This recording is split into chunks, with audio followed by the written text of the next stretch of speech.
Greetings, everyone. Coinstamp 180 here. Or wow, see, I identify with this darn number so strongly that it is very difficult to get rid of that habit. Rest assured, I will get rid of it. But yeah, I'm Coinstamp, and welcome back to another episode of Elden Ring Reforged. Last time, and I know that we were supposed to have a last time on Sunday. Forgive me, I've been out of sorts lately. I will push through it. Last time, I believe we went and cleaned up some quest details. We also went and, got the map for Altus Plateau. It was very specifically the non-Lanedell portion of it. Then we proceeded to come back and clean up some other quest details. Today, what we're going to do is more or less clean up the very last chunk of land before Central Liurnia, that being the forest and cliffside behind Carrion Manor, in which I have something very cool to show you. And, finally, we're going to explore what I would call the underside of Liurnia. We're going to do everything pertaining to the Riverwell before we tackle the Academy itself. Without further ado, I've kept you guys ambling or waiting with a rant long enough.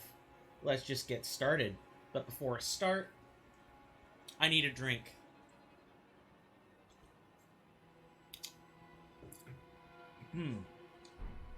So, how's everyone doing? I myself am doing okay. And I guess, sorry, got tea at the back of my throat. One thing I wanted to reveal to you was the stats. You might notice I'm wearing different gear now, right? Before I was wearing simple knight's armor with the, cat head, with the imp cat head as the headpiece. Well, I ground up stats since the last time that you guys saw. Since you guys last saw this character, I did do that off camera. Don't worry, I didn't go anywhere that I wasn't supposed to, unlike Blasphemous Cough Cough. But what I did do was repeat a boss over and over and over again using the resurrection feature. And I ground up enough stats that I am probably on level to beat most of the game now. I think the only real fuss I'm gonna have is probably going to be, it's going to be Mountaintop of the Giants and or the Halleck Tree. Those are going to be the two things that I would expect to have problems. I ground up Vigor, Mind, Endurance, all to 25, which means we have way more HP since last time. Way more HP, way more FP, way more Endurance. There are some staples that I've changed out in order to make room for the lack of dependence on certain items. Additionally, I ground up strength and dexterity, and you might be thinking, Coin, why did you do this? You're a caster build. You don't need gear. You don't need strength. You don't need dex. Well, so about casting speed. Dexterity still contributes at a surprising ratio toward casting speed that I wasn't expecting. Granted, we can get to 200 immediately with gear, but we can still shore up the same value on dexterity as we would if we were using the icon. So here's my updated tip for you if you're playing a caster. If you don't want to contrive with dex, you don't want to even think about it, you don't have to. You can get the icon of Radagon. You can get a nice fast casting catalyst. There are some that bump up your casting speed even more than usual, And don't forget, we start out with 50 baseline points, which means your maximum casting speed is 200. Without anything else. Dexterity would make up the other 50. If you want to get the absolute maximum in casting speed and you don't want to wear specific gear, pump it into Dex. Dex becomes a non-dump stat when we play this way. It's perfectly fine. However, the whole reason I mentioned not needing Dex in the first place is because of the way casting speed is calculated. See, in Elden Ring baseline, your casting speed goes up to 75. Or I believe 100, something like that. It's really small. And the Radagon's casting icon gives you 75. Could be 50, but I'm fairly confident I remember it being 75. Which means Radagon's icon takes out most of your dex requirement, and you only need 25 dex to reach the casting speed cap. And then you can't, there's no point. You're getting dex for other benefits, not casting speed. I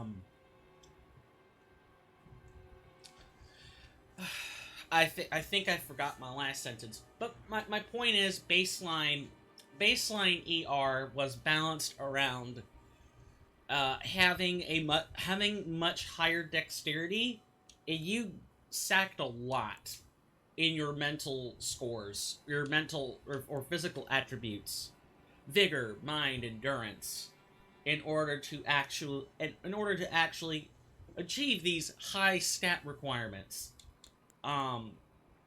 But even if we're not considering, the changes between Elden Ring and Elden Ring Reforged, which this is a playthrough of the mod, so I would hope you consider them, but in case you don't, we still have other reasons for dexterity. Mainly, having higher strength and dexterity also lets us use better equipment, mainly in the form of shields. As you can see, we have, before we sat at the rest site, we did have a better shield. And better shields come with better guard stability. Better guard stability means we can actually block a hit, for goodness sake, rather than anything else. And then finally, I bumped up our intelligence to 30 instead of 26. I did not get the opportunity to grind out and keep these stats even, so our future level ups will go toward Faith and Arcane, but I just wanted to sort of show that, yes, I did change stats. I also changed... I talked about changing gear. We are gonna lose this gear. We are gonna do something with the twin set, so I don't want to get comfortable with it yet. However, for the time being, the twinned set does offer us pretty nice defensive stats. It is heavier, hence the increase in endurance. But if we take our night gear, all around, we gain about 2 points in most categories. And overall, we even have better resistance against bleed and frostbite. That would be what robustness governs over. We have better poise. Additionally, our shield, if you want to boost your guard boost with a specific affinity, in Elden Ring Reforged, that would be quality. That adds 1 point of guard boost to any shield that you put this on. Our goal is to eventually move to a Great Shield, because Great Shields have the best block. They have the best guard stability. They really keep bosses from just overwhelming you with multiple attacks. Additionally, I also changed classes, and I can talk about this while we walk to our destination. So, I tried to use Warlock to grind up those levels. Oh god, I forgot. I let my sibling play this, and in the process of doing that, My sibling and I like jump and interact on opposite,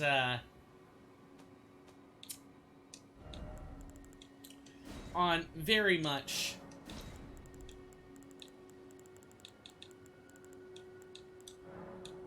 No, I don't want to, okay. Well, I pretty much have the default all set, so... Yeah, my sibling and I, like, A and Y swapped for whatever reason. It's weird. I guess I just got used to playing with the default, whereas my sibling definitely much prefers to play with these swapped, maybe for easy swapping. Additionally, because of that, sometimes it makes giving instruction and or guiding my sibling to various points of the game quite difficult, or suggesting courses of action become difficult because the controls are swapped. So I'll have to start saying, like, the pouch toggle. Hit your pouch toggle and you'll be able to swap those weapons. I'll have to come up with a system, but...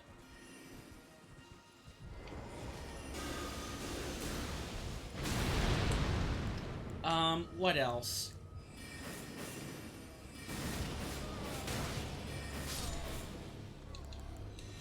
So, while I was grinding stuff up,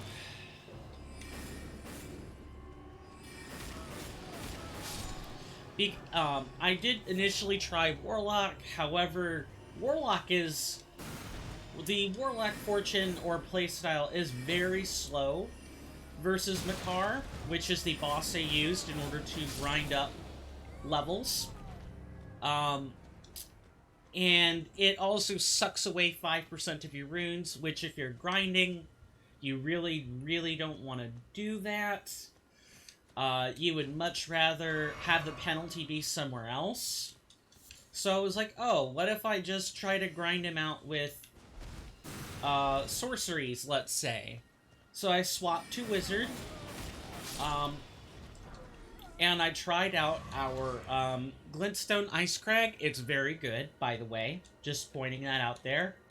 And eventually I was able to get enough intelligence that we were able to swap out the use of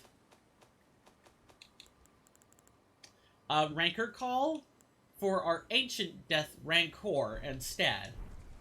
And Ancient Death Rancor does a lot more in terms of stability damage, or like poise damage, I guess, would be what I'm looking for. And as you can see, my entire spell loadout that I had from carrying,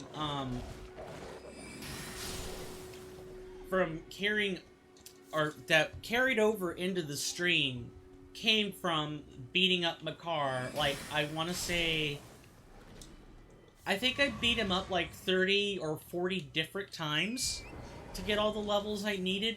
And I'll be doing that periodically, by the way. Just grinding levels. Using...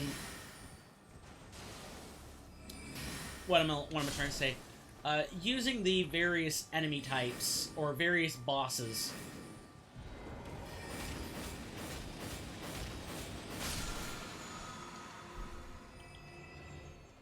In order to keep up with the level grind. Because we were really starting to struggle back there.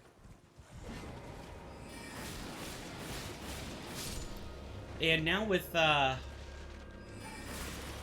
we should no longer be struggling now that we've done the grind. I mean, when we return to our,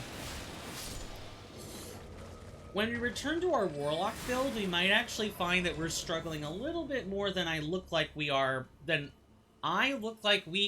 Yes, a fantastic sentence. The build that we have might struggle more because of the fact that we'll be returning back to Warlock, and our heightened stats are in intelligence. Yeah, I think I have like an extra 6 points just somewhere. Oh, or the fortune got changed. See, I remember Wizard only giving like 2 or 3 points in a fortune, and now I think it gives like, I don't know, 6. Which is way, way more reasonable for what it asks you to give up. Very good stuff. Yep, as expected, we have a rest site back here. And if you'll see, we're in a graveyard of sorts. We're in like a cemetery. Yeah, that's more or less what this is. Our last pit stop before cleanup is the cemetery. Why don't we go take care of said cemetery, shall we? Before that, I do have some other sorts of engagement I want to talk about. One of those is college. And I don't want to talk about me for this. I want to talk about you, all of you, collectively. Because I imagine many people that are listening to me or tuning in to me, if you're an artist, you know, feel free to ignore this, because that's what a lot of my follows are these days. Graphic artists and graphic design teams. I think I've had, like, my last 5 or 6 follows be, you know, someone in that camp. But if you're making money that way, that's cool. That's perfectly fine.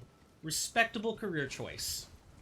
For everyone else, a lot of my audience does tend to be people who aren't in college yet, haven't gone to college, wondering if college is the right fit for you, blah, blah, blah.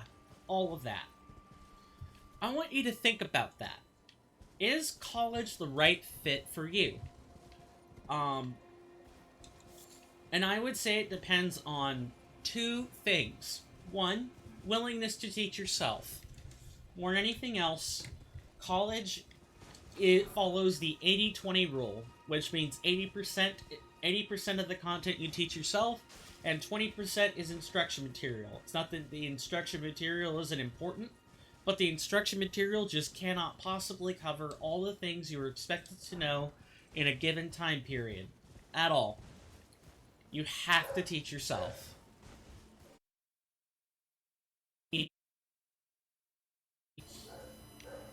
I'm wanting to be very... At the cemetery,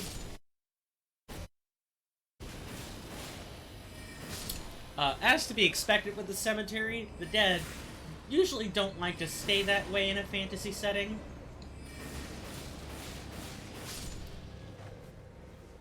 They're pretty easy to take care of, and of course if you come here with not miracles, God, I really am a FromSoft veteran.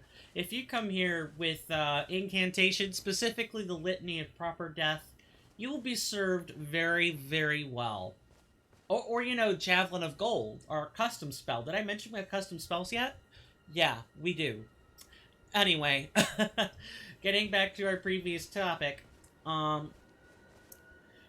if you're willing to teach yourself, the next question you should ask is what you're looking to do something in which a trade school or tutelage or job shadowing, is it something that one of those 2 or 3 things wouldn't help you do better? If the answer is yes to that question, if college can do something for you that another person cannot do, then I would say go for it. If you're a STEM major, science, technology, engineering, and mathematics / medicine, you probably need to go to college. If you want to be a doctor, a pharmacist, if you would like to be a chemist or physicist, if you would like to be a a computer programmer, gets a little tricky because you can teach yourself that stuff fairly well up to a point.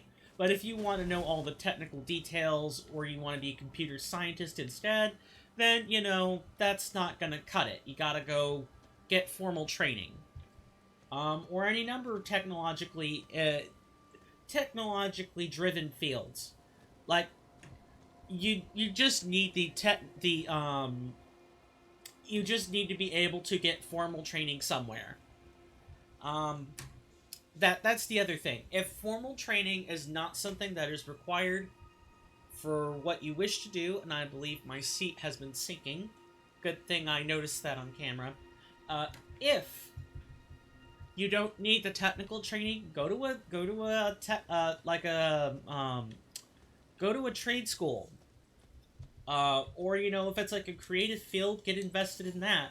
Yeah, formal training can help you, but you don't need it. You can freelance that stuff.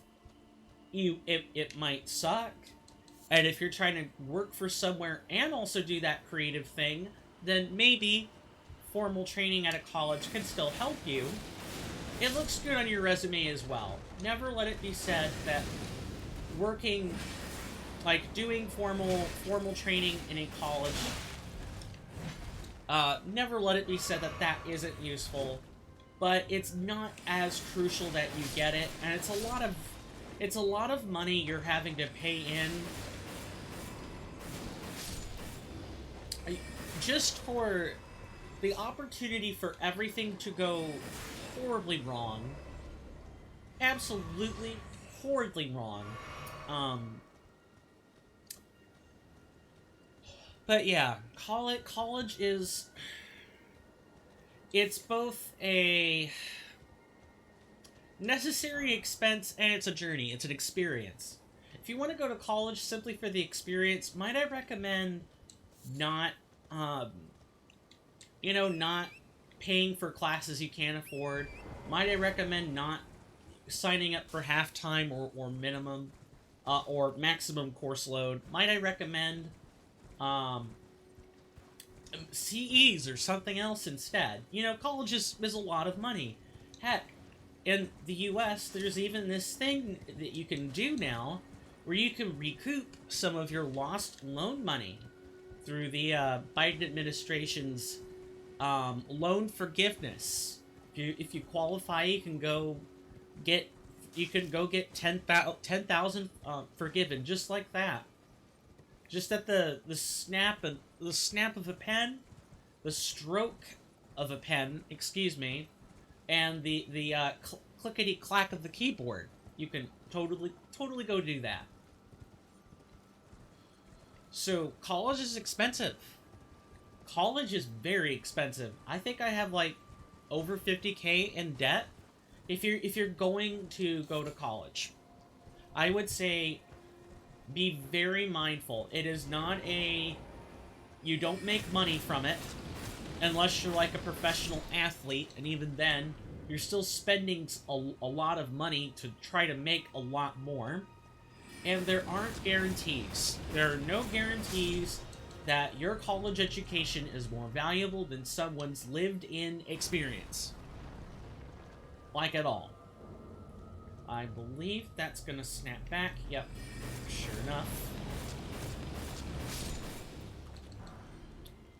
Now, I do not remember the boss that's here. It's not the Red Wolf. It's not that. I have to go look that up because I do not remember. A few bosses have been changed, but not enough. Not enough to where it's not useful to refer to a map. This would be over here. Ah, okay. It's the Onyx Lord. I believe the Onyx Lord uses gravitational spells and meteorite as its signature. So just be very careful. Gravitational spells, even if you block them, will absolutely... even if you block them, like 100%, doesn't matter which shield it is, you're getting pulled or pushed. And meteorite checks both physical and magical. Although, actually, now that I think about it, I believe Elden Ring Reforged changed this to standard damage. Gravitational spells deal either bludgeoning or striking, excuse me, and or standard damage. So shields might be more useful here. Don't know. What I do know is we're entering this Everjail.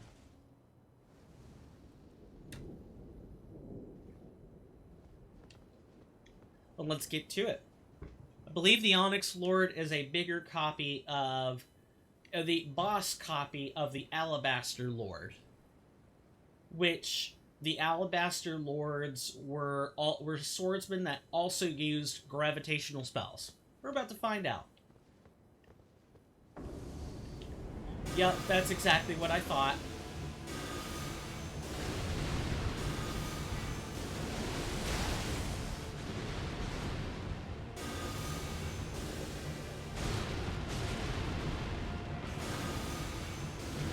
And you see how much potent stagger that did?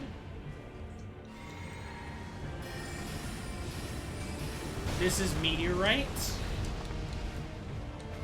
which hurt like crazy.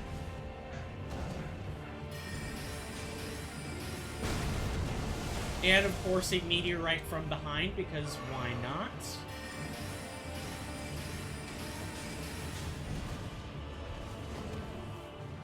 Yeah, and they can close the gap really fast.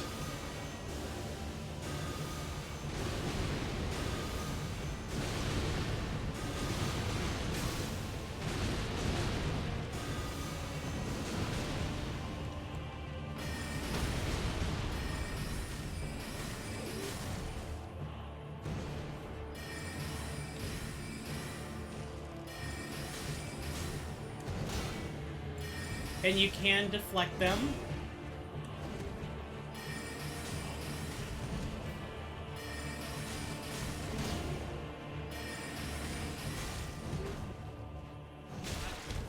And that strike can absolutely get you from nowhere as well.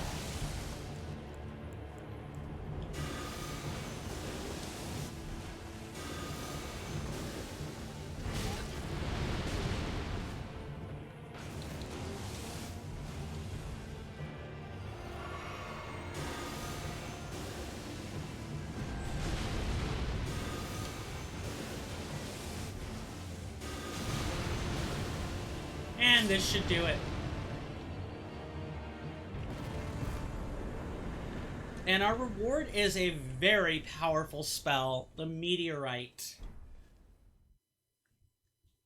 See? Coming here is definitely worth it. Now we have a gravity spell that deals a ton of damage.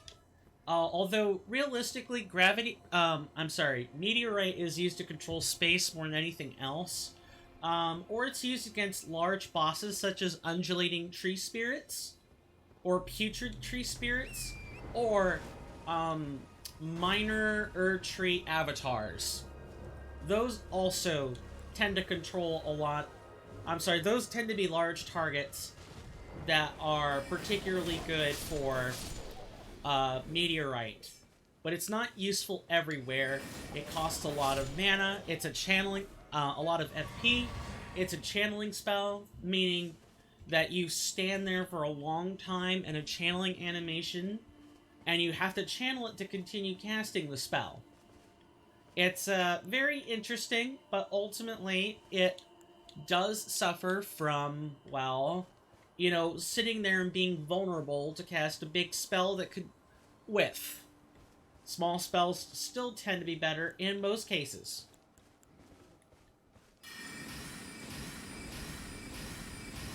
And over there is the Red Wolf. It is the champion Red Wolf, and not the Red Wolf of Radagon. That has a boss bar.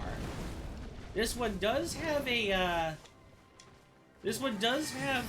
like, the glowing eyes, however, and I believe it casts magic spells.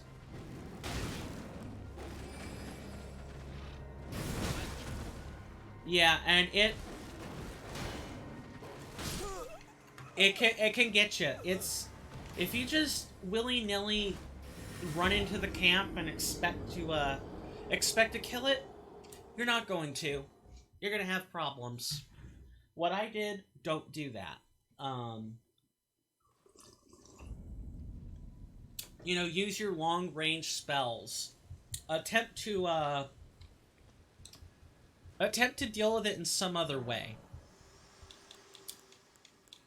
Now, I do want to equip our brand new spell, because this is the first one that we have. And I'll show that off for you.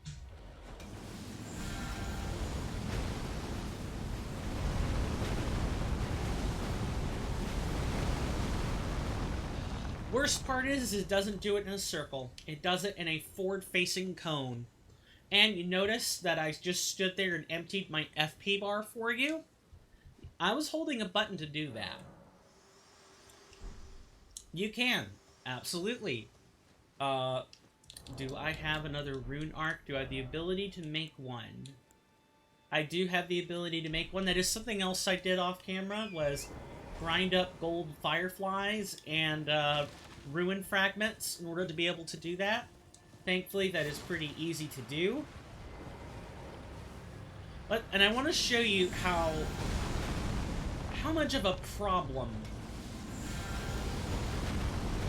this spell is. It's not even that good.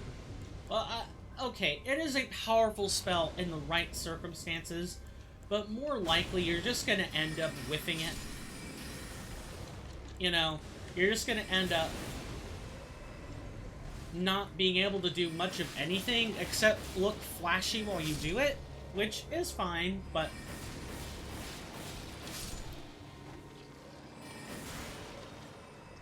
you're leaving yourself vulnerable for not even being able to cover yourself with threatening hitboxes or hurt boxes.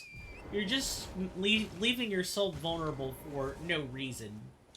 And that is a problem. It also doesn't go as far out as you would expect.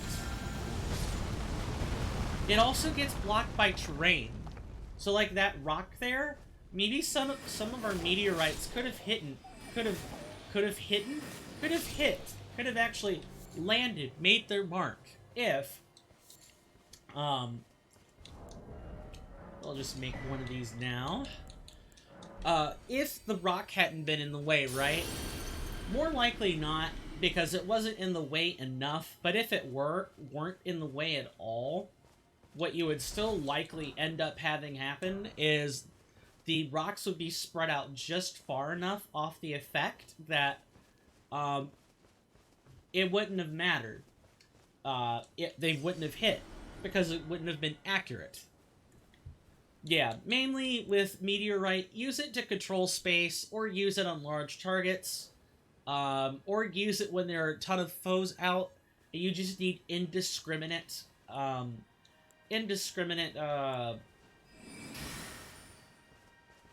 gonna be very careful. Or if you need, like, just an indiscriminate field clear, that can help you. But don't mistake it for being a perfect spell. It is not. Ah, come on.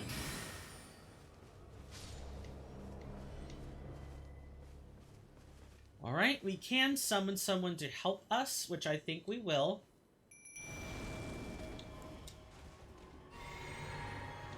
And then we will try this again.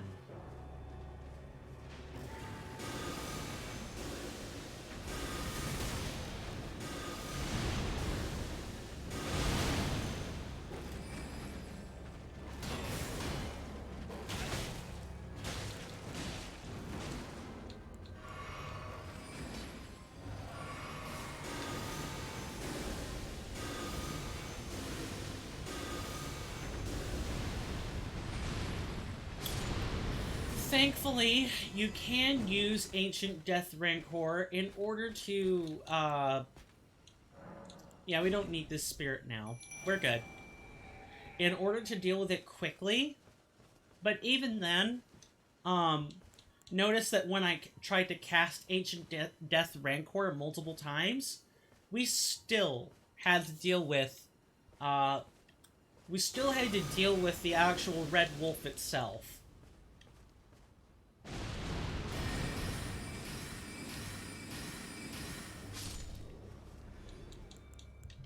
So, just be careful with the spell. Like, a lot of the later game spells are more powerful, but you do give up a lot in order to be able to cast them, and there's no guarantee that the heightened casting time is even worth dropping your guard for so long just to get huge gob tons of damage out there. Now, there are spells later that sort of, like, flout this, but the middle game spells, like the middle of the game, like the Like the meteorite that we just obtained. It's very much in the camp of it's powerful, but you need the right circumstances, and there's no guarantee that it works. There's no guarantee that it's better than just lobbing 50 pebbles at it, or swinging your carrying slicer 10 times. There's no guarantee that it's better. It just kind of exists. It just is. That's about all there is I could say about it.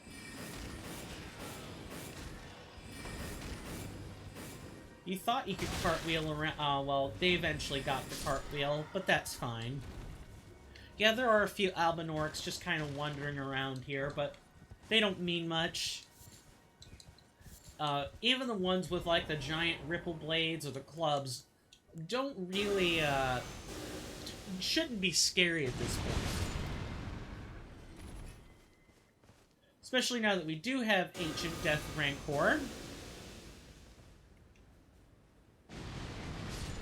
It's also got excellent ambush potential. It's got good distance, excellent tracking. And with the number of projectiles that a charged Ancient Death Rancor casts... By the way, this is the uncharged form. Smaller projectiles, bigger projectiles. So this works well with, like, the, there's a talisman that buffs charged spells. Specifically, I think it's Godfrey's icon. Yeah, it works well with those.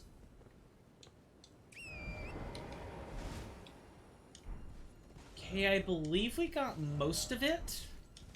Because down here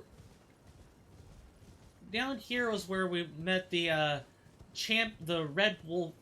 Wow. It is a Red Wolf. I think it is a Red Wolf of the Champion, though.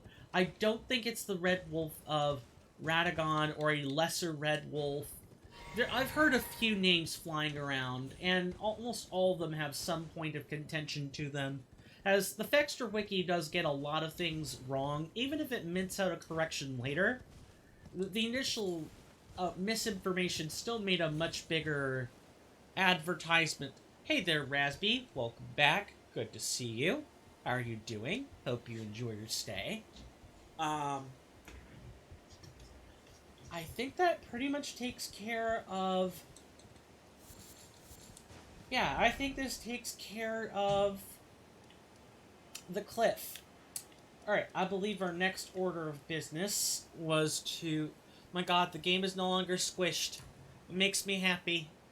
Yes, that it comes at a cost, and that cost is the lack of an overlay and the lack of chat being clear on screen. And that probably means that I have to adjust the text color per game. Like, some games are really bright, so the white text makes no sense. And on the other hand, things like Elden Ring that tend to use dark, muted colors, you know, white text is perfectly fine. I don't like it, but a lot of other people seem to like it, and that's half the battle with streaming. Never like the on-screen chat. Makes you uncomfortable? Why, if you don't mind my asking? Uncomfortable as in it looks bad, or some other reason? I believe we already have a... We already have a rest site here.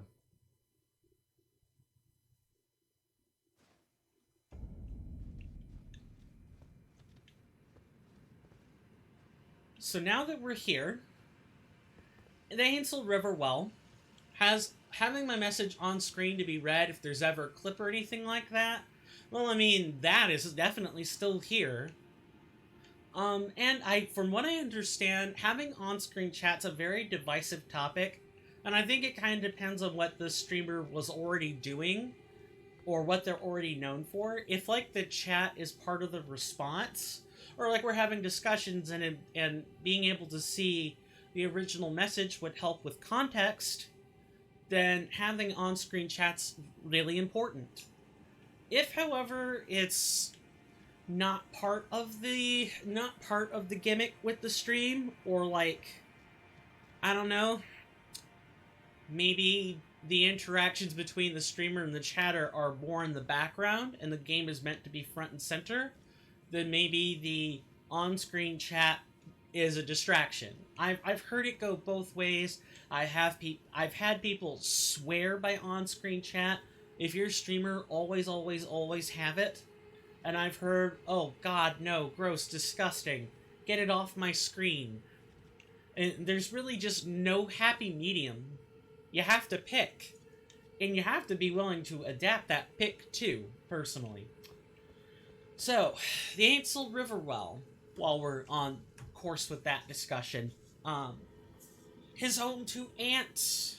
Lots of them. See those? All ants.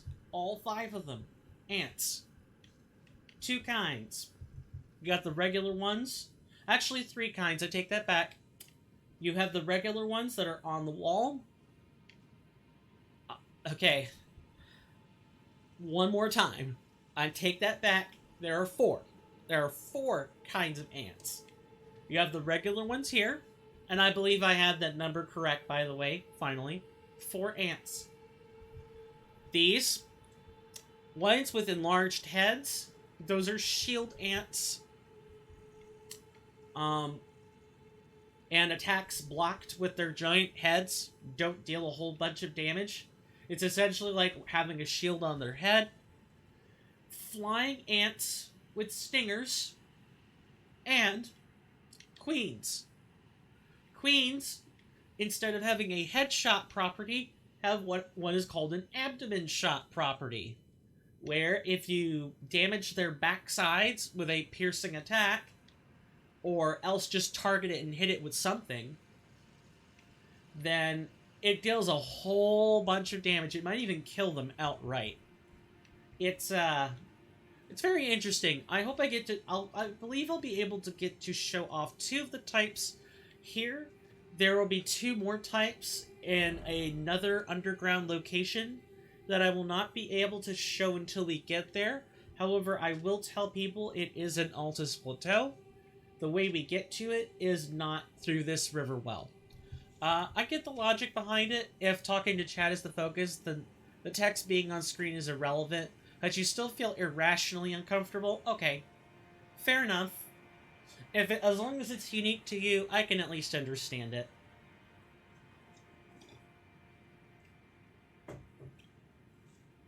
Well, for what it's worth, at least for this game, and at least until I get my other overlays done and worked on, you know, you won't have to worry about your chat being your messages being readable on screen. I mean, they are readable. After all, they're still showing up, but you know what I mean. You don't have a dedicated place for them. Once my overlays come in, however, that will probably go away, and that's just a matter of any stream overlay has a spot for chat. Like, I've looked at all the overlays, and unless I just work with a person I know really well, or, you know, I'm having these tailor-made, which these aren't quite tailor-made overlays I'm talking about, then, most of them are gonna have a box for the chat. Speaking of overlays, I did recently accept, I think about a month ago, I was approached on stream, and I vetted them first before I accepted it, but I did accept having an entire team work on my overlays. I can't show them off yet, as what we have are rough drafts and stuff like that. But I think in a couple of months from now, or maybe right at the start of 2023, we will have some new overlays, new screens, a new banner. I get a banner, I get a streamer icon, I get all kinds of goodies from that deal. It was a pretty penny, but I think they're worth it. When the work is done, and I'm able to display those things, I will leave a link to that company, that artist company, in somewhere. It'll probably be part of the final clause, or part of the final deal I take as part of accepting those. But yeah, we'll have new screen goodies to look at for a while. And anything besides the emotes and my attempts at making overlays. As I think I do a below average but not an absolutely disgusting job at that, but it's always better when you can have overlays made by competent people, people that take your requests seriously. And it's just good to have a new look, something new to talk about. But now to make the conversation slightly more personal, how has your oh god, there are three of them. How goes your internship? How goes university? Are you getting along well there? Because let me tell you, university or college is quite the experience.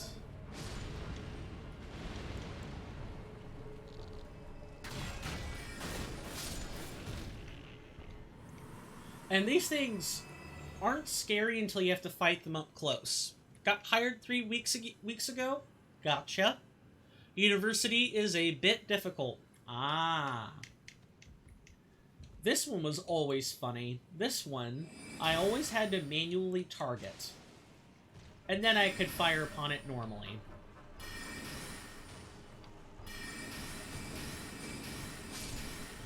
Getting used to the course load, I imagine? That's usually the top thing that most students talk about, is course load.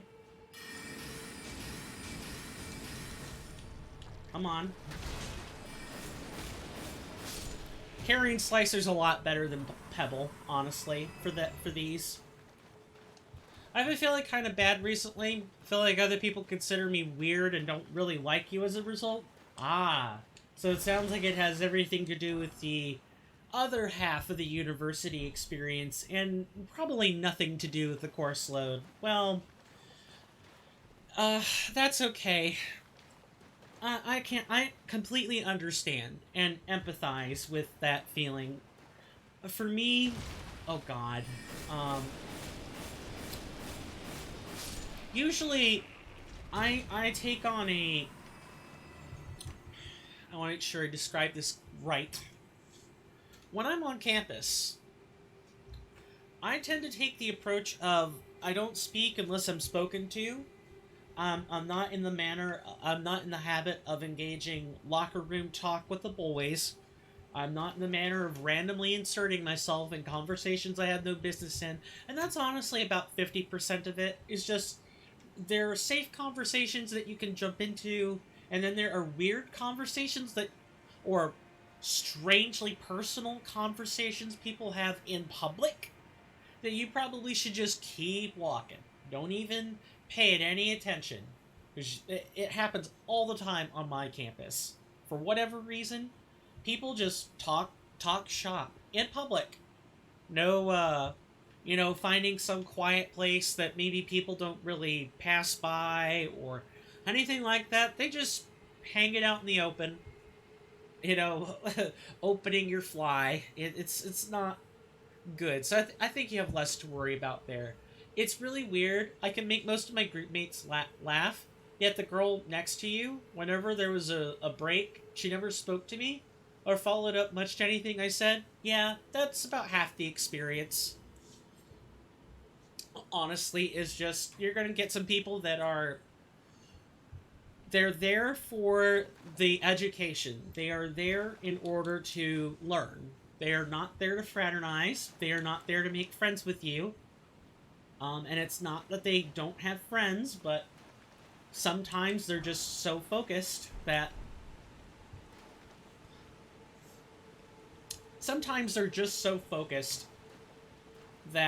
they don't think about anything else. She definitely wasn't there for education much. She just talked to everyone but you. Maybe she is picking up on something that isn't there. Sometimes I make people uncomfortable. I've been called a skinhead before. I've been called a lot of things. And I'm none of those. I'm not a skinhead. I'm not a Nazi. I'd be the first person to tell you that. I'd probably also be the first person to say and do Nazi stuff.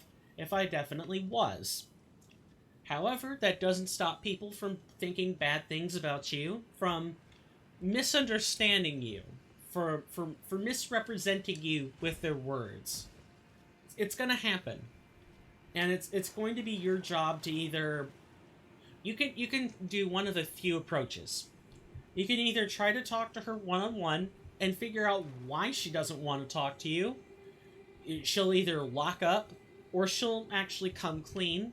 You'd be surprised how many people come clean to a person they don't want any involvement with. People can be rude animals if they want to be. Second thing that might happen is she might just walk away, say nothing, and you'll really get a good sense of. You'll have to infer with her body language why she might be ignoring you. Or the third method, you can ask a friend.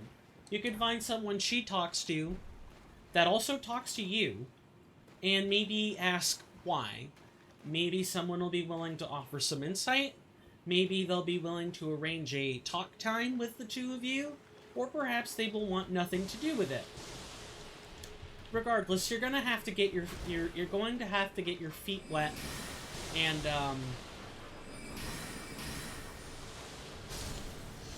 you're going to have to be willing to make both friends and enemies if you want to find out why. If I were in that situation, I probably wouldn't pay it much mind. She might just be shy, she might have an in-group, or maybe she's uncomfortable with boys in general, or men. Maybe she's uncomfortable. I know of a few folks that are like that. I have friends who talk to me when I'm there engaging with them, but if I, actually try to engage with them through, text or something, they won't respond to me. They'll go get my sibling, talk to them, and my sibling talks to me. I have friends that are like that. It's weird, it's off-putting, but it's a quirk of being around people. It's something that you'll have to come to understand and deal with. Alternatively, you can give her her own treatment back. I don't recommend it. Seems petty, but you can do it. One thing I want to point out about these ants, they inflict scarlet rot. There's a gauge in the left-hand side of the screen. It's red. Yeah, they have scarlet rot spray. They're very, and scarlet rot ain't fun. I definitely tell you that. It's worse than poison. It lowers your defense. It stacks in Elden Ring Reforged. So you can have multiple instances of scarlet rot ticking at once. It'll eat your HP.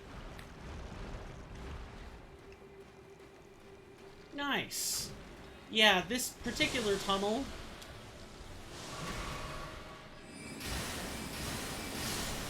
This particular tunnel is an ambush. Smart for ants.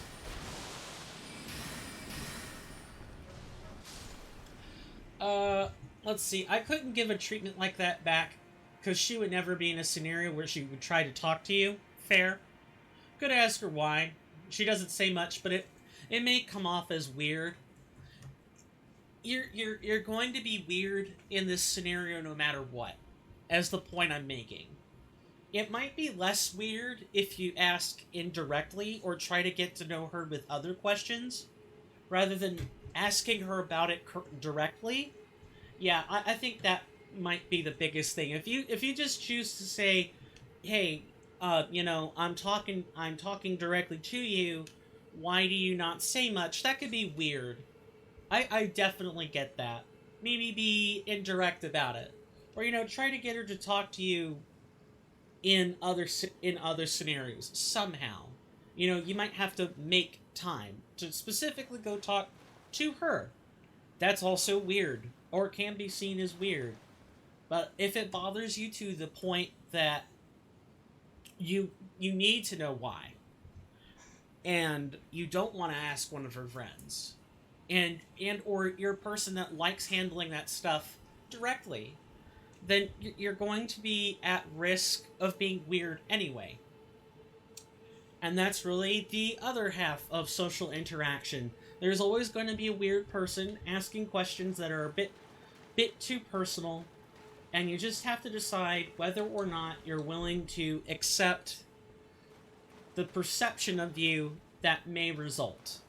You know, I'm a person who sometimes gets, you know, um, I'm the person who in my friend group sometimes I come across as rude because I directly ask questions when maybe I could have asked them in a more indirect, non-assuming way. I don't think much of it. Sometimes I just say what comes to mind, and sometimes that is a question that's not necessarily the most sensitive to people's feelings. So I understand the dilemma you're in, I guess, is what I'm trying to say. And ultimately, it's going to be up to you to make a decision.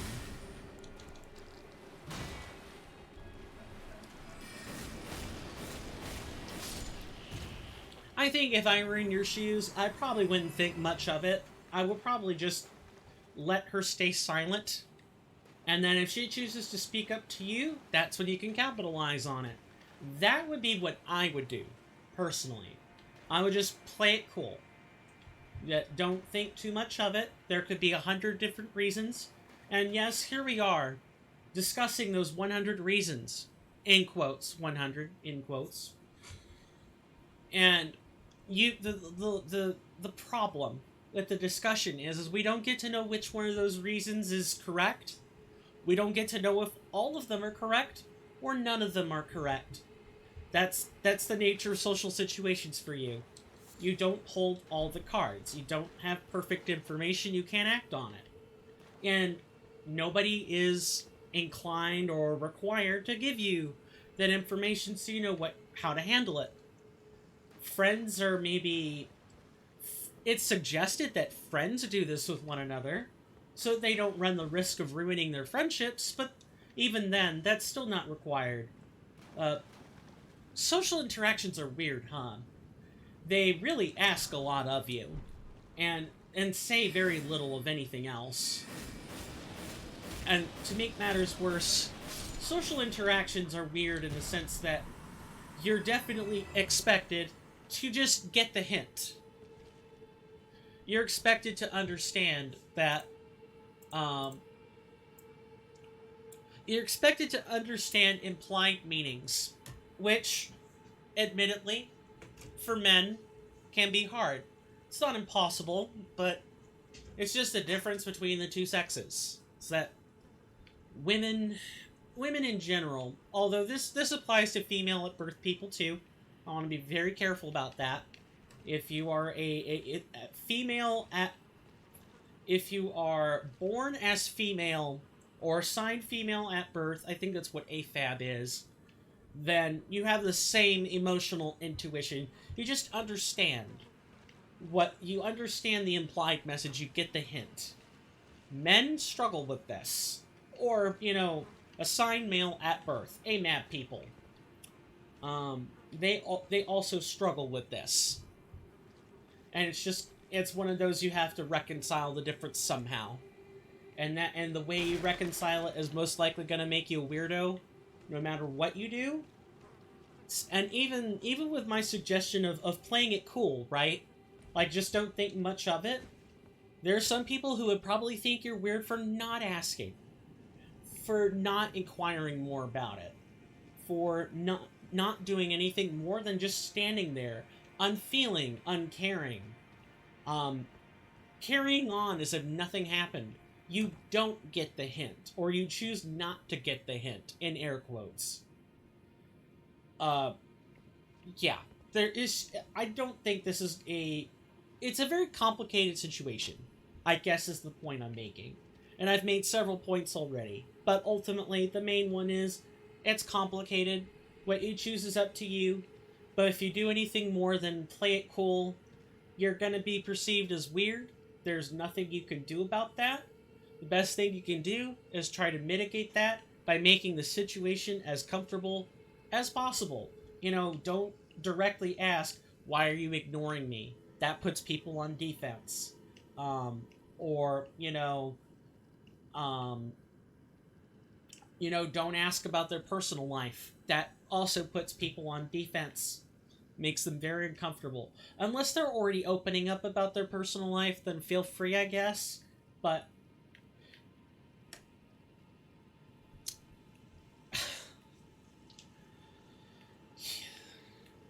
I'm trying to think of how I ultimately want to succinctly word this, because I've already given as much advice as I think I can.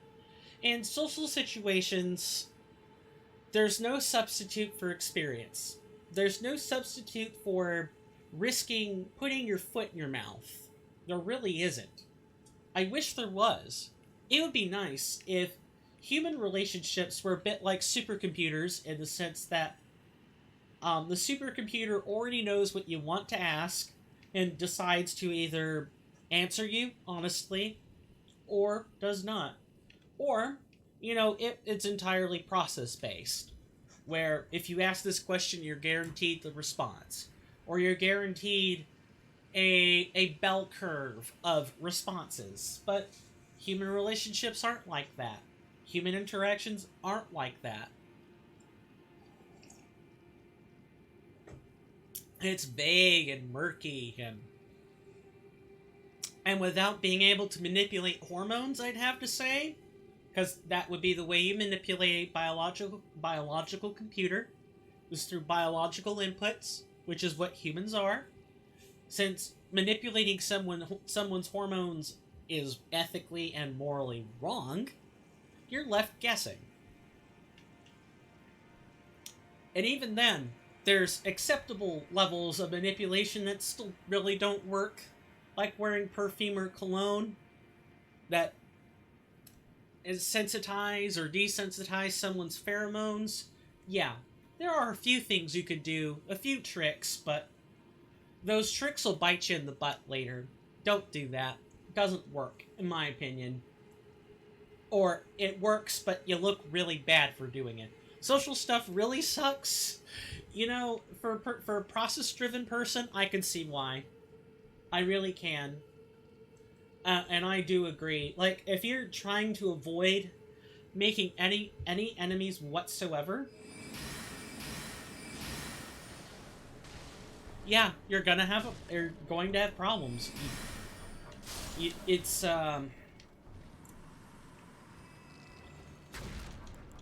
it really sucks for people who have low or moderate risk, not low risk, but moderate to high risk aversion.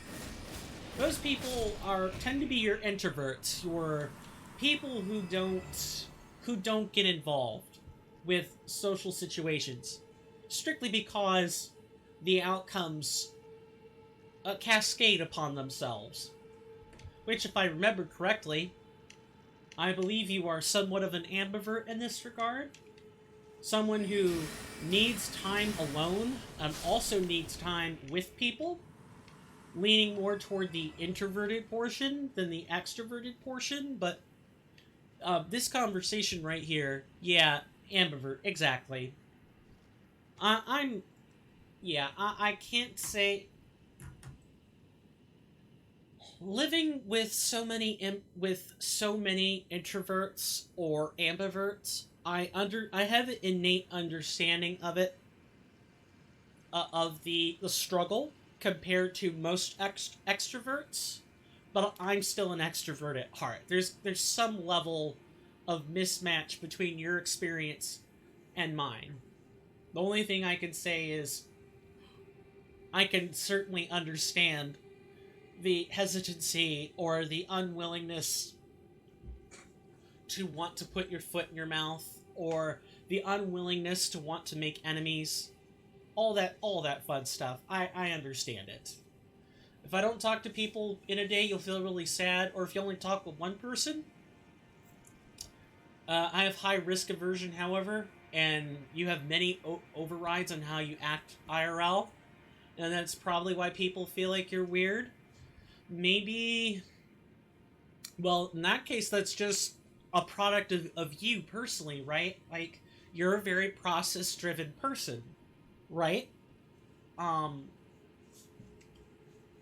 it feels very interactions with you, the way you're describing them, feel, to other people, it feels a bit robotic. That's probably the polite way of saying it, is that maybe people feel like you're a robot, like you're too stiff, and there's nothing reasonable you can do about that.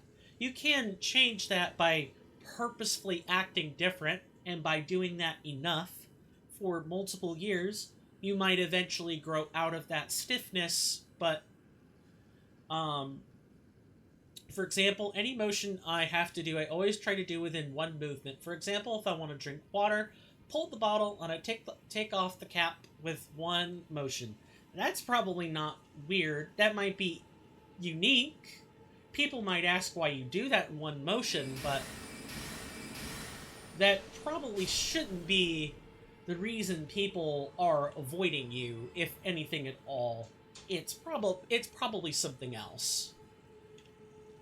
Has anyone asked you about that before?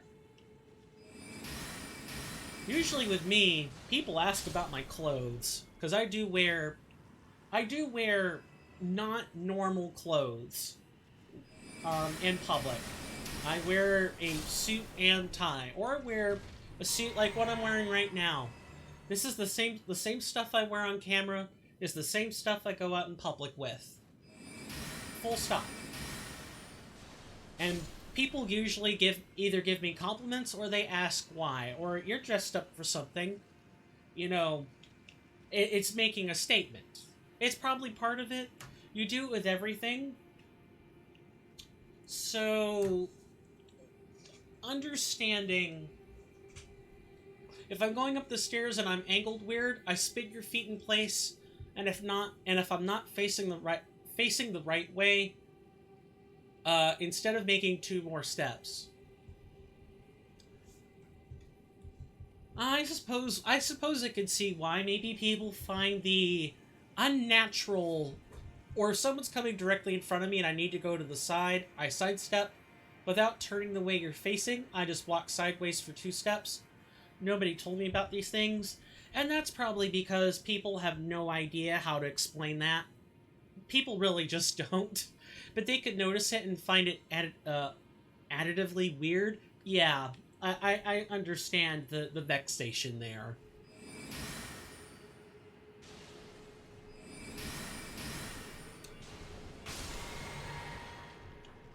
Absolutely.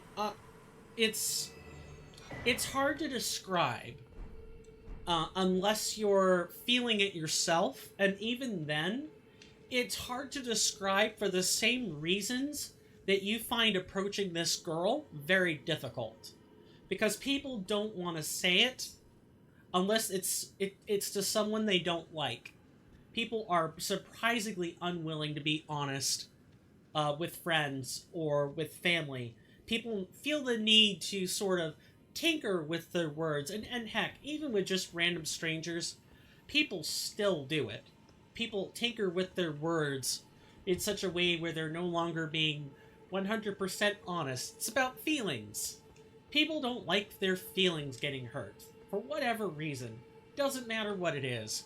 And because of that, no one is willing to engage in the actually insightful discussion of being honest. Because if people did, they would actually tell you why they perceive you as being weird, and you can either act on it or ignore it. But if I had to guess why people find you weird, it's probably for those reasons you've mentioned earlier. It's what people would describe as hyper precision, where you need to do something in a very specific way. People would describe that as being neurotic, in other words. People might find you to be... I don't think these things. I want to be very clear about that. But I'm trying to describe it in the mindsets that other people would use. People with higher emotional quotients might use. Or people who are more emotionally or socially savvy might use. And the way they've told it to me, they would describe that as being hyper-precise. Being machine-like, almost. And for some people, that's enough to absolutely deter them. from getting to know you. Some people, it's more like, I'm on edge, but I could still talk to the guy if I need to. Or some people are actually so self-withdrawn into themselves, or are so antisocial that they will find a number of reasons, including that one I've just described, in order to avoid talking to specific people. But since you say she talks to other people, just not you, it's got to be something. It's got to be something under the surface, or it's something that someone else has said. That's the other thing. If this particular woman has friends that you've talked to, and she doesn't talk to you, it might be possible they said something, they made a statement about you. And she's like, oh, I hear that, I see that, I'm not going to talk to him. Like, people vouching for and against your character is another way in which people might actively choose to avoid talking to you. It's weird, and it's definitely not ethically right, but it happens. People should be making their judgments not based on someone else says, but on their own personal interactions, but that perfectly goes against how humans operate. Humans are very group-driven creatures. They very much like to get input from other people. They very much... I lost my word just now.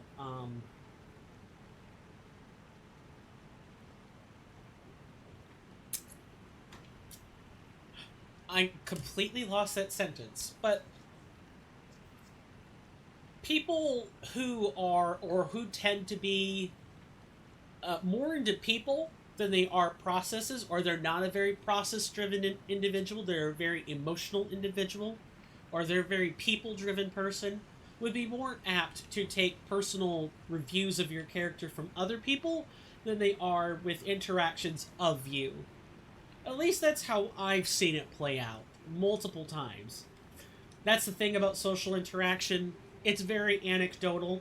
That's probably the word I want to use. It's very personal. It's... No two people are going to have the same exact experience with a person unless the sample size is large enough. Only by having a large enough sample size can you come to some conclusions about a person's personality or character. But just putting two people in a room, you're not going to know what you get. You're not going to know what the interaction's going to be ahead of time. Humans are weird creatures, huh? Humans are biological computers that run on irrationality, emotions, and coffee. Or, you know, wine or other things.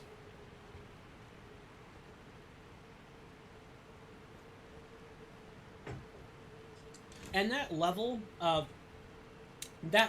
interacting with someone else's inputs drives people to study it. Drives some people enough to study it enough to become psychologists. Whether it's in research and development of medicine or clinical psychologists, the depth of human reaction is a very fascinating topic. And it was what my sibling wanted to do at one point, is study people's interactions with one another. Now my sibling is wanting to run a business based on tabletop board games, and that is a completely different field. But what can I say? Sometimes you learn that you don't want to deal with people, or you don't want to deal with people in that way, enough to be someone else's keeper, or someone else's therapist, or maybe there are things about the human mind you don't want to know. It's definitely interesting. I myself, I'm fine. There's some things about the human mind I don't want to know. That's why I am a biologist and not a psychiatrist or a psychologist. I am a person who wants to know how your brain cellularly works, but I don't care so much about the way you're wired. That's not to say I don't care how you're wired. I do. I care as a human being, but I don't care enough to be able to categorize it into its many wefts and warps. I don't care enough to say, oh, well, this is how it needs to be understood. Because these things are subjective, in my mind. Psychology is a very weird field. Just make sure I'm not missing anything.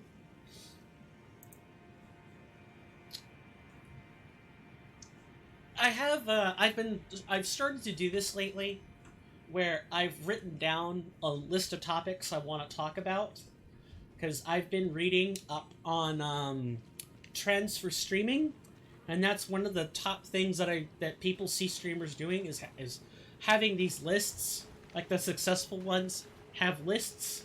So I'm trying that out. So I do occasionally refer to my list along with looking at various messages, but the conversation's taken a very weird turn where I kind of can't sag into those topics anymore. That's part of the problem. So while I wait for other input on the matter, or for a different subject to come up, I want to return to Elden Ring Reforged for just a minute. And, let's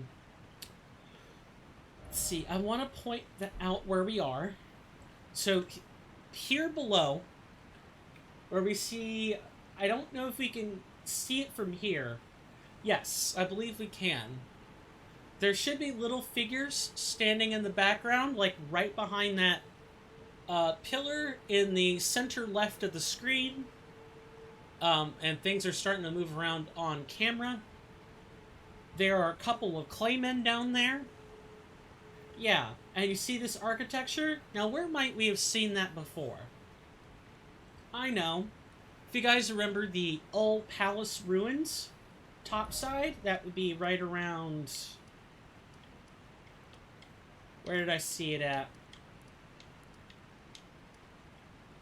The ruined labyrinth. This one here. And there were old palace ruins before. Yeah, this is the underside of that. And it sort of makes sense, doesn't it? We're not too far from it, and if we go down this lift, we will eventually end up being right underneath them. The old palace is... It's hard to describe. Well, it's not hard to describe, it's just tedious to go through a description of underground ruin number 25. But I will. Essentially, all these ruins are the remnants of an underground civilization that got cast out in the Elden Ring lore. They did something forbidden and were exiled here, where they continued to do more forbidden things, and one of those was, I think, creating the Clayman, who eventually gained sentience. Yep, here we are. The old palace ruins. And the Claymen here don't exactly, oh, what's the word I'm looking for? The Claymen here don't exactly...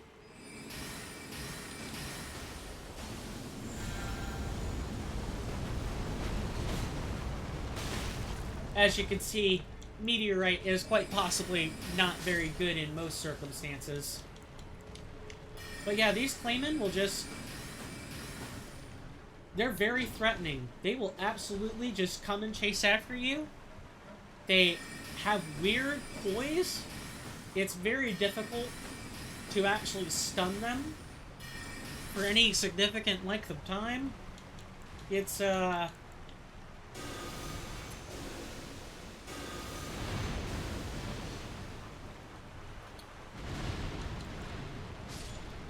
I'm losing my words here. It's been happening a lot more lately. COVID brain fog's really not been getting any better. But there's no real cure for it either. Oh yeah, and these guys mean business. They hit like Mack trucks, they toss bolas, they do other things. But the Claymen hit hard. They hit really hard. It's ow. it's hard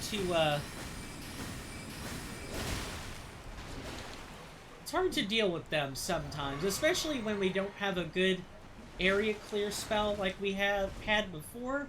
I probably should have prepared Glintstone Arc while we were here. We'll have to make do.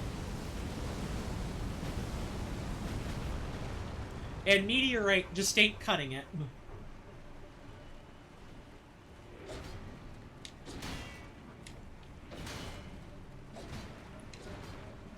Oh, and they can roll in from nowhere as well.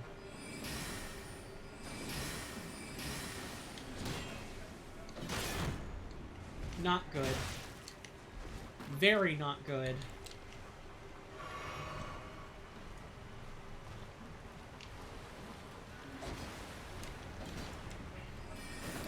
Sorry, I'm really trying to reconcile the difference between my situation and trying to talk right now.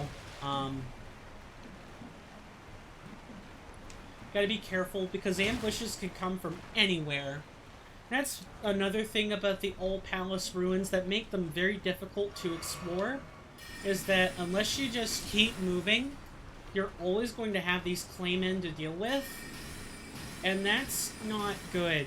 They poise through a lot of your attacks. You can backstab them, but they really get in your way. And you can't even break their poise with most spells. In fact, I think lightning or ice spear has to be the one to do it. Oh yeah, speaking of you know, builds that were used in order to help farm, God, I went and picked up, or I went and tinkered with my staff and put Ice Spear on it. And Ice Spear's a nice spell. Or a nice weapon skill, actually, because that's what these are Ashes of War. It scales with intelligence and weapon attack power. It's really good. It's good stuff. And it helps with stagger as well. The only issue with Ice Spear is that it has short range, and you're going to find yourself constantly looking for an opening in which to use it. But if you can get the opening, it is awesome. Now, before I forget, I just want to be absolutely sure nothing is coming for me. We have a patch to go over. I posted this on Twitter the other day, or actually today around 8 or 9. Kernifer put out a patch update. We're on patch 4.65. And while it's mostly a balancing patch, the most important change that's on here is that the most important change for us at the moment is that spinning staff or spinning weapon, the weapon art, I'll show that off. We got that from Rogier earlier.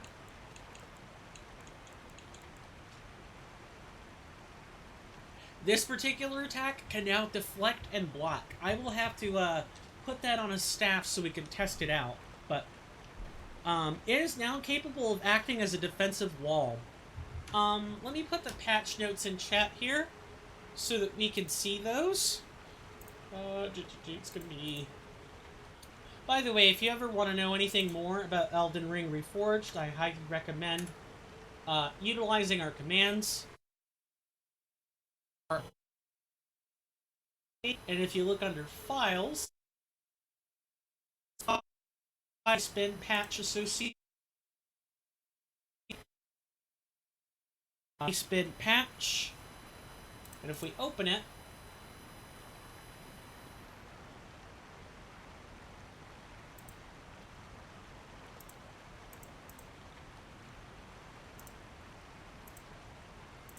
okay, we appear to be good.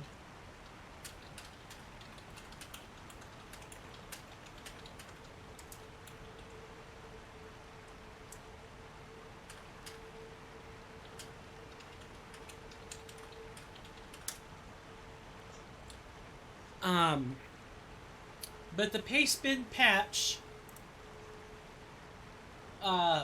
actually specifies what's changed, which is really good. The rest of this stuff, eh. The one really ambiguous thing that I would probably want Kernifer to clean up is, like, reduced fatness of Godskin Noble. Like, we're going to be fighting a Godskin Noble later. It's going to be in the elevator. It's going to be in the Divine Tower of Liurnia. And that Godskin Noble fight is awful. Fatness by... reducing fatness by 10% is what I would call a meme update. No one knows what that means. Like, mentioning that it reduces hitbox... Well, hitbox and model size would be very nice. Reducing poise by 10%, which is what the fatness actually means, would be a good change. I don't know why reducing fatness by 10% is on there as part of the patch notes. I definitely wouldn't keep that if I were Kernifer, but that is me.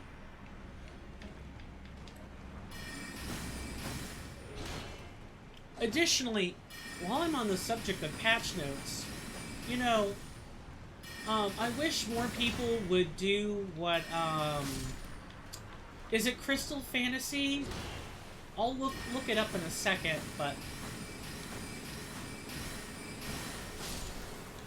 there's a game that's a spiritual successor to, like, Final Fantasy, like the Final Fantasy 6s and 4s. It's completely different. It's on Steam. And in that game, there is nothing that is hidden behind clever words like fatness. Everything is on the tooltip. Absolutely everything is on the tooltip.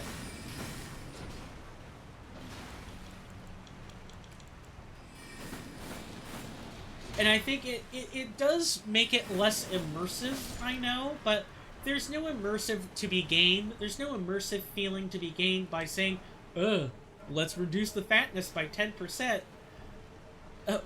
No one knows what that's supposed to mean. At all. I would definitely have that changed in the patch notes, but that's enough about patch notes. I don't want people to, think I'm too judgy for the patch notes.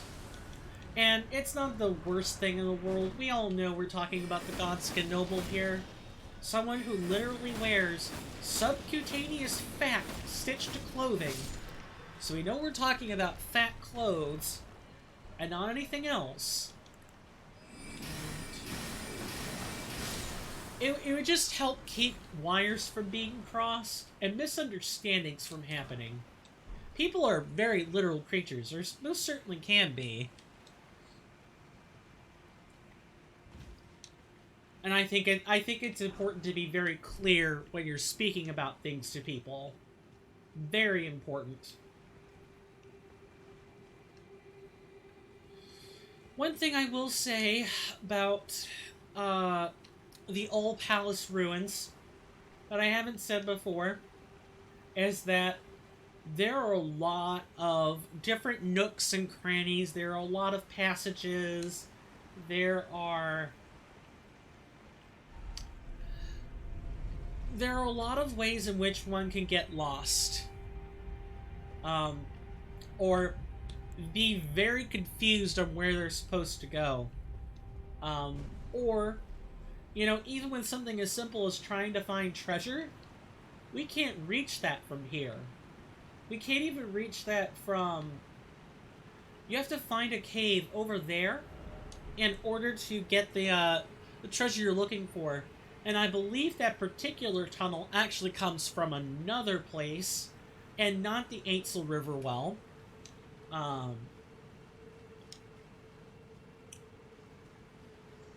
But that's just me operating off memory.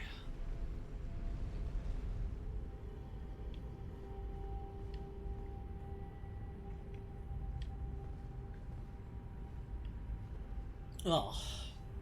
Sorry, I'm getting a bit stuffy. I'll definitely have to throw on more tea. I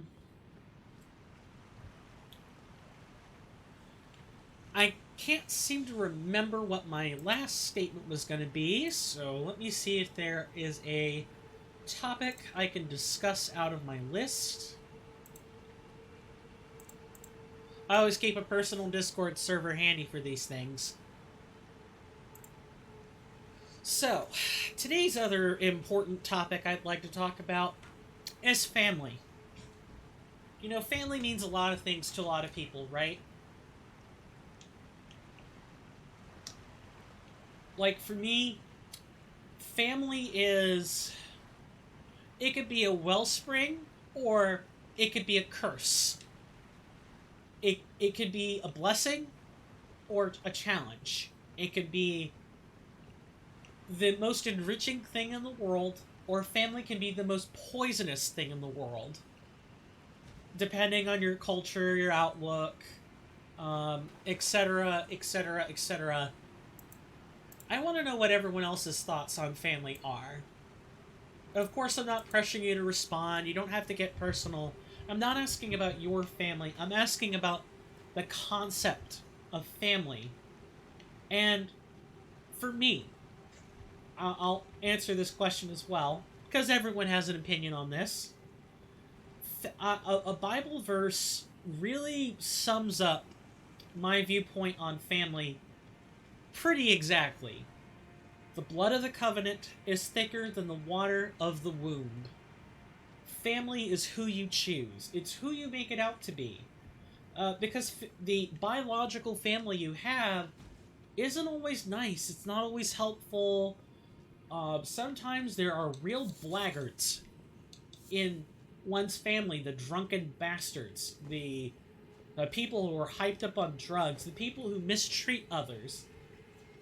It's not unique to families, but it can take on a whole different form when we're talking about families.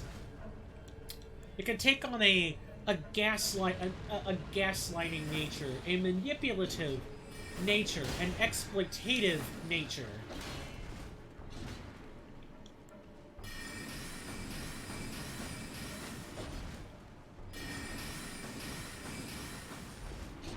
And the people who are your real family, the people that you choose, which can be biological, by the way,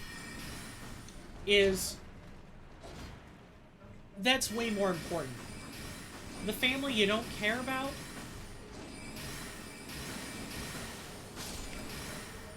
the family that you were born into, doesn't always have your best interests at heart.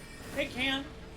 And if they take the time to develop that bond with you, then yes, and you choose that bond, then yeah, family is great. But sometimes it's not. Family is a very complicated thing, and a lot of cultures out there also struggle with this as well, where there's a great sort of importance placed on family traditions or family ancestors or other things of that nature, but yet the family ancestors, traditions, and legends also contain dark tales, or it's not all sunshine and roses. I imagine the Washington family, the ones who specifically originated from George Washington, might have a lot to say about who George Washington was, but also the fact that he was a slave owner and had a plantation. He had a mansion. Or people might have the same things to say about Thomas Jefferson or anyone else. Anyone else in history. And I can't imagine everyone wanting to own the terrible, terrible legacy that their ancestors have left behind for them. I'll talk about that room in just a second, but my point is, is that if there, I can imagine there might be people who change their names, fake their deaths, do something in order to escape that legacy and be known for nothing, to be forgotten, or to forge their own. Um, Family is what you choose. Family is important and it's sacred, but you have to choose. You can't just and it there's not always the default choice of just being born into it that feeds into family being an obligational thing. And it is. But it's an obligation that you can tune out of. It's an obligation that you can change. It's an obligation that you could say, I don't want to pay the dues on this anymore. I want to leave. And you do. And you accept that leaving your family, the one you didn't choose, has consequences. And you accept those when you just make that decision for yourself. That's more or less my thoughts on family. And I'm not necessarily looking for answers. Answers would be nice, but I just want people to be thinking about that in the back of their mind is, have you chosen your family? Are you happy with the default choice? Are you happy with your biological family? Because if you're not, and it's perfectly okay not to be, is it one of those lamentably hopeless situations that you can't escape from and just don't know how without help? Or are you perfectly content? Are you perfectly satisfied with the default choice? Are you looking to add to it in some way? And how might you extend those principles to your own family? What would your family look like with your principles? Would you, if you're the person who believes as I do, that you can choose them, would you be okay, ultimately, if they chose to buy out, to get out, of having that default choice for them? Maybe they don't want any involvement with you, and it's got nothing to do with the things you've said or the things you've done, and it's everything to do with them. Would you be okay with that? Would family take on a whole new meaning for you? Those are the questions I want people to be thinking about as they listen to me talk about this, and they listen to me talk about my own viewpoints on these things. My hope is not necessarily that I spark a discussion or a debate, but that I invoke meaningful thought out of you. That you're thinking about, oh, I guess I never took the time to consider that, and maybe I should. That's probably enough about family, though. I think I've covered my other, major non-game topic for today. So this room. This, I believe, is a fallen star. These things spit out gravitational sorceries, dangle in the air, and have no real way to deal with them until we get close enough to cast spells or attack them. If you are a melee attacker, you're going to want to pay attention to your openings, because there's going to be only one time between casts in which you can get any kind of damage in. It's actually recommended that you pick up and use, throwables, like kukri and other stuff. Which, speaking of which, kukri are a lot better in this game. I believe it was C or D and D scaling. It's S and S now. And they're sped up a lot faster. Also, kukri have arcane scaling, so you can even inflict bleed with these a lot better. Or your poison bone darts. It's got S and Dex and B and arcane. These things didn't have scaling before. They do now. Which is really, really good. Really good. I will say these things are resistant to magic. I highly do not recommend the Cuckoo Glintstone. I instead recommend kukris or regular old throwing daggers, or you could use like the Wraith Calling Bell. You have tools at your disposal. You should use them. Um, that being said, as much as I hate to take an off-brand commercial break or an off-schedule commercial break, I feel I need to do this. I am out of tea and or coffee, and I need to get some so I can keep talking. Maybe I could find a nasal strip as well. But I would go ahead and use this opportunity to get up and stretch your legs and all that other fun stuff. And when we return, I will go over the stream plans and our future plans for Einsel River, along with how we're handling Central Liurnia, and I will see you after this commercial break. It should be somewhere between 5 and 8 minutes, so I will be playing an ad. I will see you guys after that.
My apologies about that.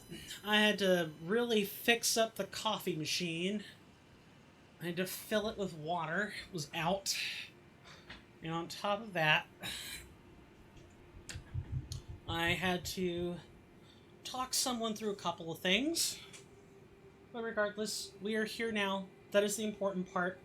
I'm back with coffee that I can't quite drink yet. So, preview. This room has a ton of claymore in it, and it's big, impossibly big. You'll see as we move through it that it's huge. There are both claymore soldiers or spearmen, and there are claymore oracles.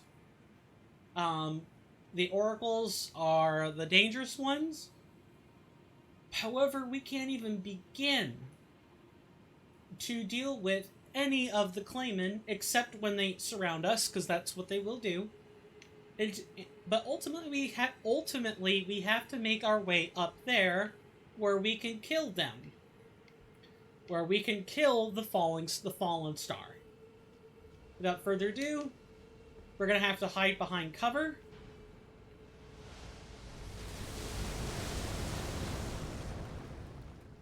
And try to make our way up to it. Now, granted, if you're bumping into this for the first time, generally you spend your time in the trenches first. I already happen to know where we need to go.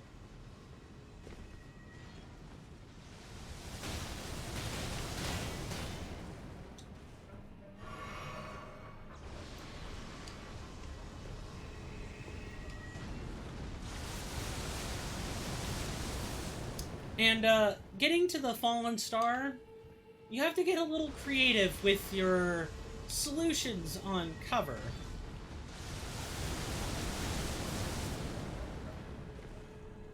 You have to get very creative.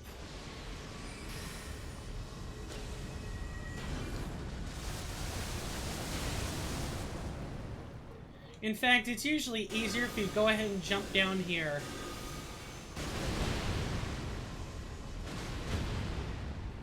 You can stagger them. However, you're not going to be able to get along very well.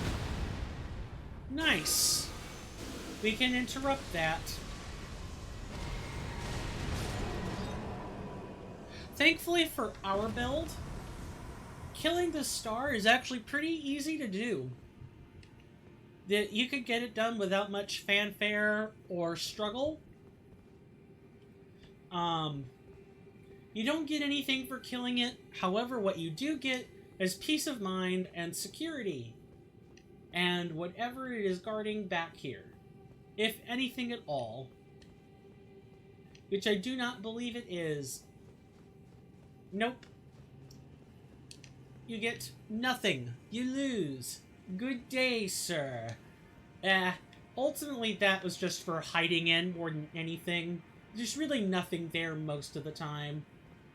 Now we get to make our way back around. Oh, but I'm still on the intermission screen rather than the live screen. Let's fix that. My apologies about that. Streaming's hard, okay? Streaming is very difficult. Thankfully, they put all kinds of stopgaps in here so that you don't wreck yourself trying to get these various items and deal with all these claymen that are here. Because, boy, are there a lot of them. Oh. But I forgot. The basement is where it's really at. The Ainsel River. Yep, this is where a map fragment is. So we came from the river well depths. And we made it through the sluice gate. Now we're here. Maps are very important. I usually beeline it, but the Ainsel River well is not safe enough to do that. It could be very dangerous. Is someone there? A customer? Well, how long has it been? Okay, let's go over the items that are here relatively quickly, and then, unfortunately, nature is calling. I cannot concentrate for long. I thought to try to do this during break, but I ended up getting busy. I'll have to quickly go and take care of that. But if you needed a celestial dew, this is where you can find it. Additionally, we do get a perfumer's cookbook, which may be the first time we're seeing it. Get the acid spray mist. Go ahead and pick up the thaw frost and stimulating boluses. Thaw frost cures or deals with frostbite. Stimulating is for sleep. Additionally, we'll also buy some celestial dew. We need it. And the lost ash of war. And then the prisoner set is here. If you're the prisoner class, you start out with these already. Go ahead and buy them. Formic rock. I don't recommend buying this. It's very expensive. You can find it in the ant hives that we'll be going through later. Instead, we're going to pick up the smithing stones that are here and sell off any hard runes we may have. Then after that, nature calls. I gotta go to the restroom. I will be right back.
sorry about that. But when nature calls, humans answer. What can I say? No one is immune to the urge for urination or defecation. I'm back. Had to help, I had to help a friend with some programming stuff. Welcome back. Right now I was working on some feature on stocks of Raspia. Oh, I have to know. Is that a program of yours? This Raspia? It sounds self-made, and that's not a problem. It's just very disarming to see. That's all.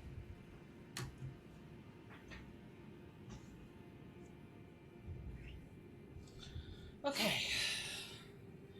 I tell you, gaming in these chairs never gets any easier. Wait, did I ever mention the minigame before? You mentioned the minigame, but never gave it a name. If Raspy is the name of it, then that's fine.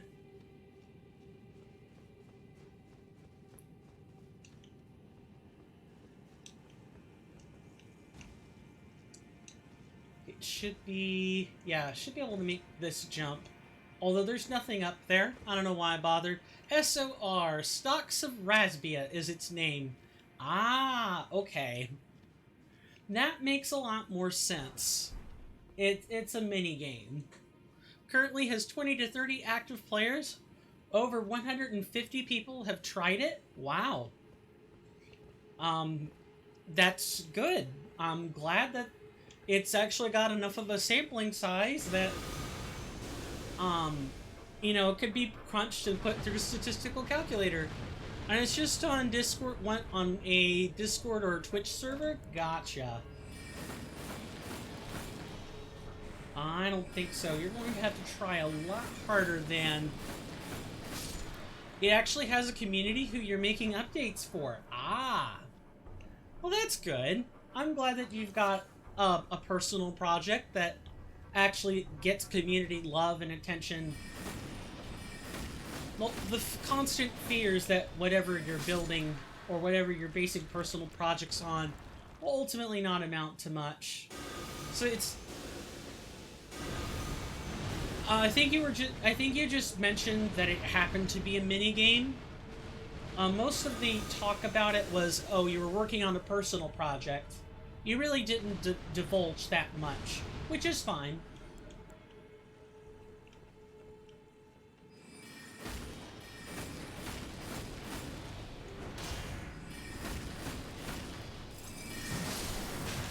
Oh god, yes I do have to be careful. I can't be arrogant. Makes sense. Yeah, the conversation really didn't get more involved in that. So, I guess that was the only disarming thing, is that it's the first time I've heard the name. Still, congratulations. And are people generally constructive? You know the !gamble command? Yep. I am aware of them.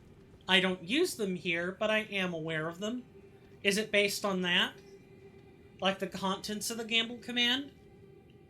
That's good. Glad it's constructive and supporting. Never know when your projects are going to attract the ne'er-do-wells.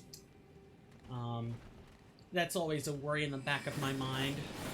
2 years ago, I was like, imagine !gamble, but like more complex in a game who I could tell people I made. Ah. Oh, jeez. Rick, help.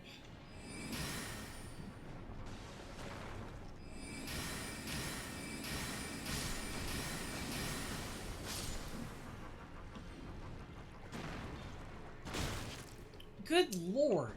Okay. Time to tuck tail and get out of here. We will come back for those in just a minute. Thankfully, when we actually reset the area, the falling star does not come back. The dangling worm thing, that is still very much out of here. We killed it. But sometimes you just have to know when to hold them and gotta know when to fold. It was Twitch only back then, banned it for various reasons. Two biggest ones. One, people who didn't like the theme of investing didn't have any desire to play it. Two, on Twitch it was a bit spammy. Yeah, because you're kind of limited, right? Like, if you're trying to make it so a Twitch chat can play it, it's gotta be like a text game or something. And at that point, people just assume it's a bot. I could definitely understand that. So it sounds like this project is a rekindled version of this. 3 months ago, the mod of a big streamer found the bot, contacted me, and offered me to update it in exchange for money. Yum. Although not much. Oof. The streamer ain't that big, has like 200, 300 viewers. Well, I mean, 200, 300 viewers isn't bad. That's actually fairly good, all things considered. A lot of people can't get more than 10. But yeah, money, the actual reward is having testers and a player base. Fair. I mean, did you find it personally rewarding? I mean, you're saying that now it is, but I can't imagine that the offer at that time was that attractive. Or maybe it was. Don't know. Extremely personally rewarding? Fair enough. And that's really about the only reward that truly matters. The personally rewarding, the intrinsic kind. Extrinsic rewards are nice. And they are a pragmatic... It is a pragmatic way of looking at them, but if you find something that's personally motivating or rewarding, that's just chef's kiss. It's perfect. We're just gonna get this orb to explode if we can. Money means nothing. Bingo. Didn't even get paid. Also, you could have finished what it required in 3 days, get the money and get out. Fair enough. So you had personal reasons for doing this. Discuss with testers, it's extremely community driven. That's good. That's good. I'm glad you got mostly what you wanted out of that. It's always frustrating when something doesn't go according to plan. Like, if I find Elden Ring, or like doing Elden Ring stuff to be personally rewarding, if all I was in it for was like the community building exercise, I probably would have left a long time ago. And I probably would have just not come back to streaming, but the thing about streaming for me is, and this is something I try to mention every once in a while, is that for me, streams are a decompression tool, if you will.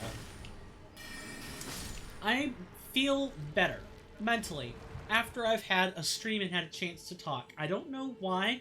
I wish I could explain it, but I do.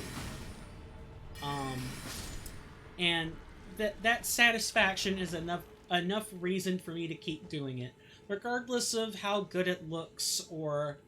obviously I want it to be good enough for people to watch, but half the streaming exercise is content generation, and unless you're like a very magnetic personality, that's not happening. You have to find self-fulfilling reasons to do it. And I have found that self-fulfilling reason, mainly in the form of psychological self-care. And I'm happy enough with that. I don't know why the dock was having problems. Commands are very polished. It's very visually pleasing. I could show you off stream by inviting you to its Discord server. Sure. I'd like that. Off stream, of course. You can leave the message anytime. I'll just interact with it off camera. I feel very good when you go into that streamer's community, and I'm known for the dev of the game everyone plays. That is a good feeling. Hold on to that. You know, if uni doesn't work out, and your internship crumbles, what you have left is your personal work, right? You can always make a career out of that. So by doing this, you're simultaneously setting up a plan C very well. and that is a good thing. But thankfully, so far, your internship, your hiring experience has already gone through. You told me you were hired 3 weeks ago. That's one of I think that was like the second or third statement you said, and therefore your plan A is very good. But having a plan C based on your portfolio never hurts, ever. I would tell any starving artist the same thing. Just go ahead and make sure that what I'm seeing is this. All right. I have that. I see the link.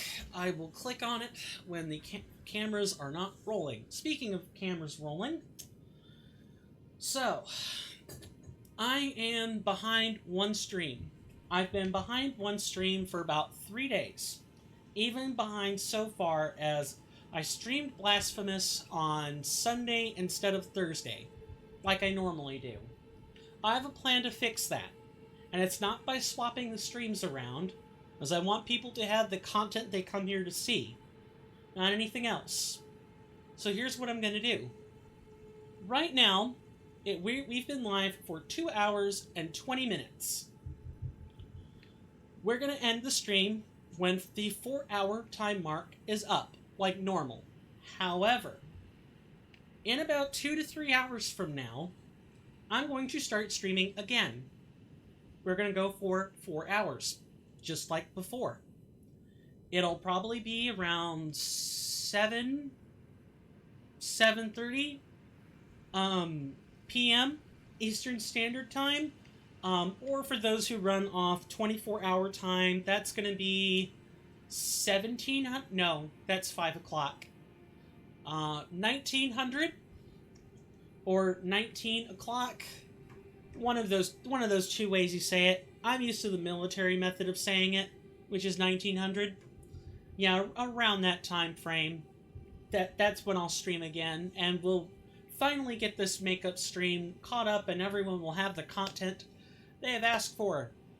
You will find all of the VODs, and I do my best to get VODs uploaded on Swirling Vortex 09 VODs. I might need to make sure I've got a link to that. I don't think I currently have a link to that in the About Me section. I'm a little leery about putting a link to that at the moment, because panels are something else that the commission group I have working on is also working on, is panels, but rest assured that that VOD channel will be linked as soon as I have the reasonable means of doing so. Let me make sure I'm not missing messages here. However, that streamer apparently has kind of questionable beliefs. Depression's a weak mindset, addiction doesn't exist, and apparently the game community doesn't actually like the streamer much anyway, but they all said they want to stick with the minigame, whatever happens with that streamer. Ah, okay. You have Frog, one of the important devs of that streamer. Initially just the guy getting testers and doing quality assurance. Now an official community manager of SOR. Less non-dev work for me to deal with. Important mods, not devs. Okay. That's cool. I'm glad to see that personal project's getting traction. There's just nothing quite like being able to get a community together, and, you know, that sort of leads me to talk about this topic next. Like, right now, I don't really have a whole bunch of incentives for, like, Twitch subs right now, and yes, we have the most basic one of all, and that is, do you hate Twitch ads? If you don't like Twitch ads, and you have a bunch of streamers you'd like to watch, consider Twitch Turbo. It cures all your needs. If you just like this stream for whatever reason, a tier 1 sub, and it does have to be tier 1, will also cure that. However, just for the ads alone is not really a strong enough incentive for that. I have thought about rekindling a Discord server, but I would really want to be able to curate that a lot better than I have been doing, or had done in the past. I don't know if I'm going to gate that behind a subscription tier, if I'm going to put exclusive things on it, I don't know. But do for those who are tuning in, do keep your eye on it, because that was one of the things that sort of brought our individual community together, was the server. I'll read all those in a second, I promise. But I'm not 100% sold on how I want to do it yet, and I'm not, with how tight money is around the globe, I'm not sure that paywalling a Discord is a good way of going about that yet. You'll see more Twitter posts about this later, but I wanted to put the rough idea on camera now. Now to make sure I'm not missing messages. You always wanted to have a community manager on a thing like this. Yep. You're living the actual dream right now. Awesome. All that frustration of playing low-quality, badly designed games, or a game where community's opinion is irrelevant, is now part of the fuel I use to get yourself to work on it. Hey, forging your own reasons based on the adversity you've been through on the same topic? Chef's kiss. Perfect. That sounds like a modern-day success story to me. And a modern-day success story, I do apologize for all the misspeaking I'm doing. It's what happens when you live in a household of smokers. You get partially congested. Sounds like a modern-day success story to me, and that is about as much as one can ask for, given the post-pandemic world we now live in. I don't think this will affect anyone, as I don't stream on Mondays for now. But in case it does, in case I do stream on Monday for some weird reason, I do have a scheduled appointment that day, and I probably won't stream. Probably. It'll be around 1:32 Eastern Standard Time. I'll put that on Twitter. That's probably a better Twitter announcement, more than anything. But I am putting it out there on camera now for those who pay attention to the VOD and are like, I wonder what he's doing on the 14th. Now you know. Getting back to our regularly scheduled discussion. Now, the reason that we're going through here, even though we've already killed, like, the major thing that was here, we've gotten the treasure that was guarding, we've got the map, and that is largely because there are still hidden treasures here that we can find. There are hidden treasures that, or crafting materials, or other things that we could surely make use of in order to help further hone our build. It's the same reason you explore anywhere in a FromSoft title, really, is for the ability to grow your player builds. Speaking of which, if you ever want to know anytime about the player build or, you know, the various commands that we use, you can type in !commands, which I will demonstrate in just a moment. Or if you want to know about the player build that we are currently doing, you can do !player build, all lowercase, no quotes, and you will get the detailed explanation for that. Is that bubble coming closer? It is. Gonna hide behind some cover. Now we'll go ahead and demonstrate the command. I've altered most of the timers, by the way.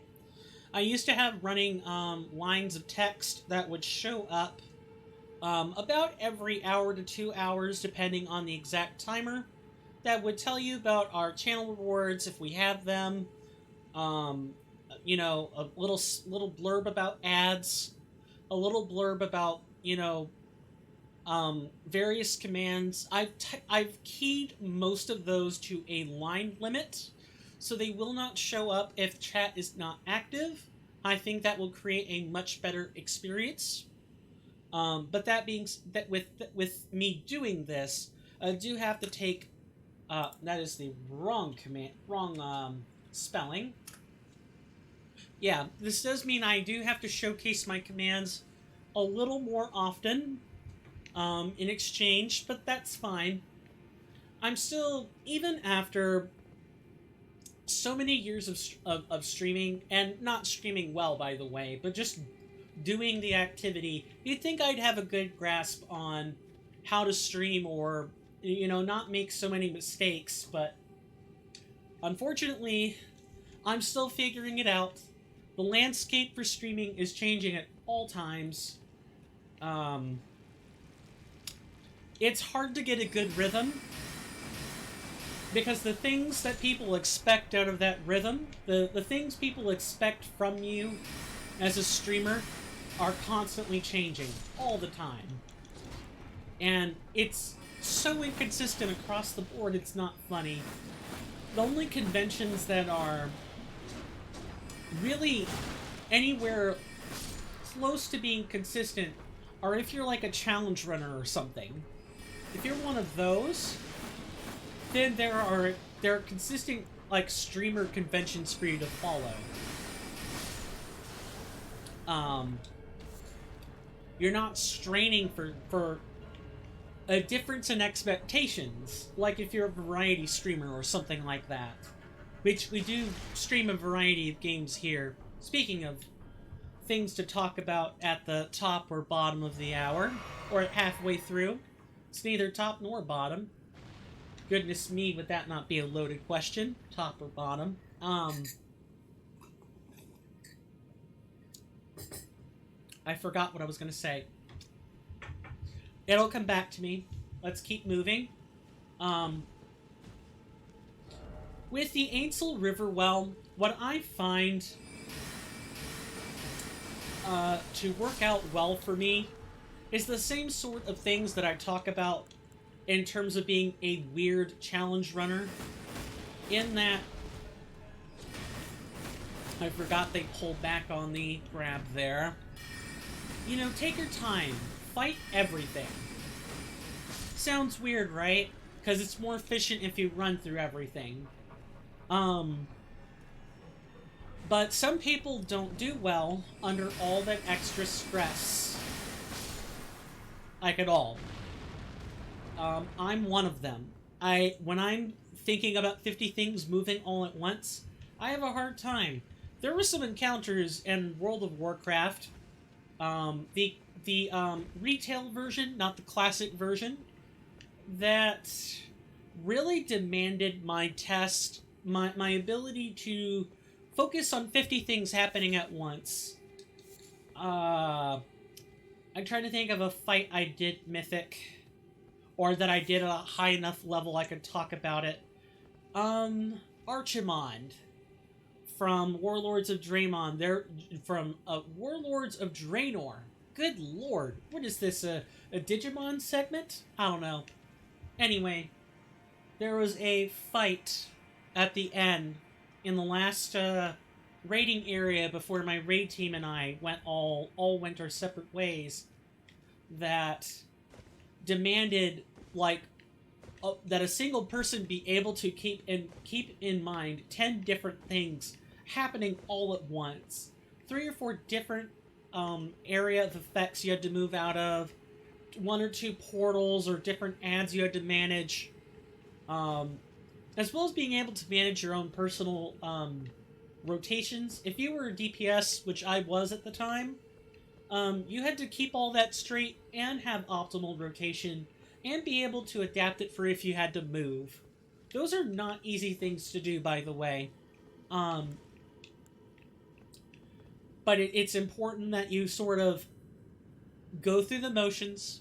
You don't have a bunch of time to think, but you need to think to yourself in order to think through the things you need to do, right?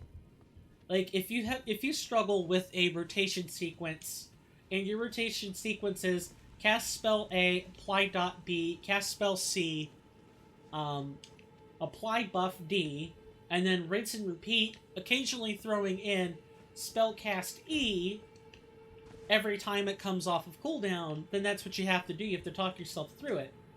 The trick is to do that in your head and not out loud. But it's important you think these things through, right?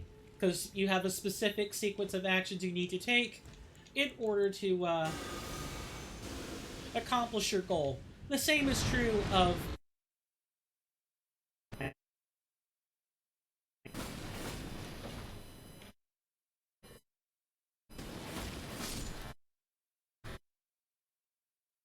that performs particularly well when I'm rushed. I have performance anxiety. I love the fact that I can knock them off the ledge like that. That's hilarious to me. Um, I am also not the kind of person that handles being under duress in social situations that well. I can often smile when I don't want to. It sucks. I constantly have to explain that I'm not smiling because I'm happy. I'm smiling because I'm anxious. Gets me in trouble with my sibling all the time. Because I don't have appropriate emotional responses to things that I should. There are plenty of times where I should be sad about something, and I'm not. And it's not that I'm not sad, it's that I'm trying to filter my emotions out a lot. And I suppose it's worth mentioning that I'm not like that all the time. It's when something is already stressful, like death. Like when someone dies, and I'm smiling, or, I'm grimacing. I promise it's not because I'm happy that they have passed. It is because I am trying to gatekeep my sadness from other people. I'm trying not to be sad. I'm trying to be a strong person. The strong person that people expect me to be. And I can't do that if I'm openly expressing my sadness. But my point in bringing up that is to simply say I'm a person who doesn't manage well with extra emotional stress on top of stuff I'm trying to do. And so oftentimes I have these approaches that are counterintuitive to people normally, and they look weird until I explain them. You really like your skill of just being able to be charismatic in front of a group of people? Yeah, for some people, it's like a switch. You can either turn it on or turn it off. Um, or, the skill set just sort of... The skill set sort of just shows up naturally when it's expected. That doesn't mean you could go to any group of random people and do well. Fair. Fair. Yeah, I might be an extrovert, but I'm definitely not the greatest around people all the time. The more tense the situation is, the less equipped I'm capable of dealing with it. Like again, with death or with illness, I can have a hard time relating to people. The most relevant situation I have, or the more relevant situational knowledge I have, the easier it is. Presentation? Easy. Literally no context. Hard, but you can do it sometimes. Other stuff? Not so much. Like trying to console someone? Really hard to do. I have had to comfort people through death before. It's certainly a skill. It takes a skill.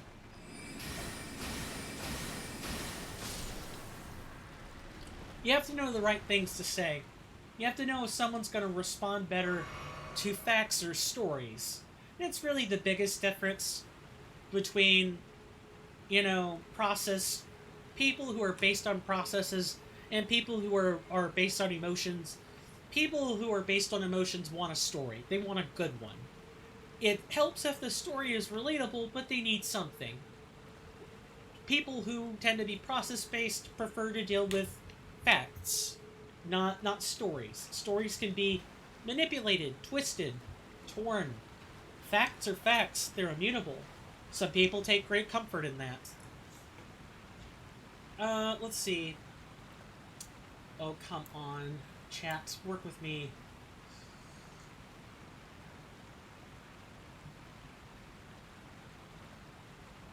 Sometimes I have a joke I want to say or some acting, and I could just use it to get into any group.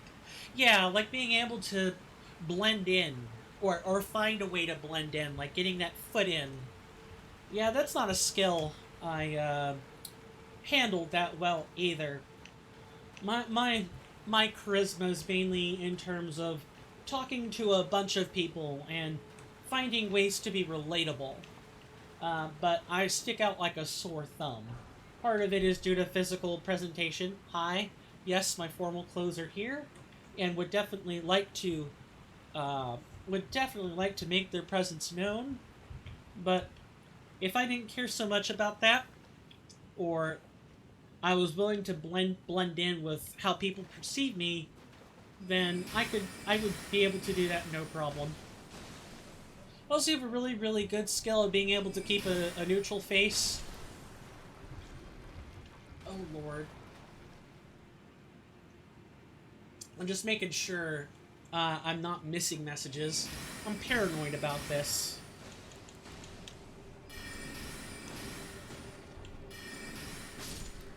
Being able to keep a neutral face, regardless of how ridiculous it is, on your finals, they told us we weren't allowed to use any electronics in the exam room. I asked the supervisor lady, what do we do about the vaccine 5G chips? With a completely straight-faced voice. It was so effing funny. I can imagine. Some people probably would have inferred a natural intent behind that question, or, you know, attempted to try to insinuate something that wasn't there, and attempt to throw your straight face off guard. But some people just have the ability, like you're saying right now, that you have the ability to keep a straight face through any of it. I respect that. I can't keep a straight face. Well, that's not true. I can keep a straight face sometimes, but if it's something stressful, I'm usually grimacing, and that's definitely not a straight face.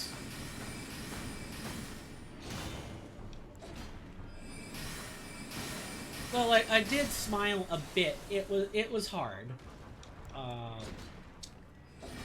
She asked me, you think vaccines actually give you a chip or something? I don't remember.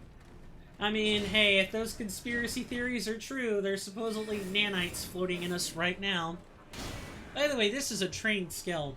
Yeah, this is something you can only do by experiencing it for yourself.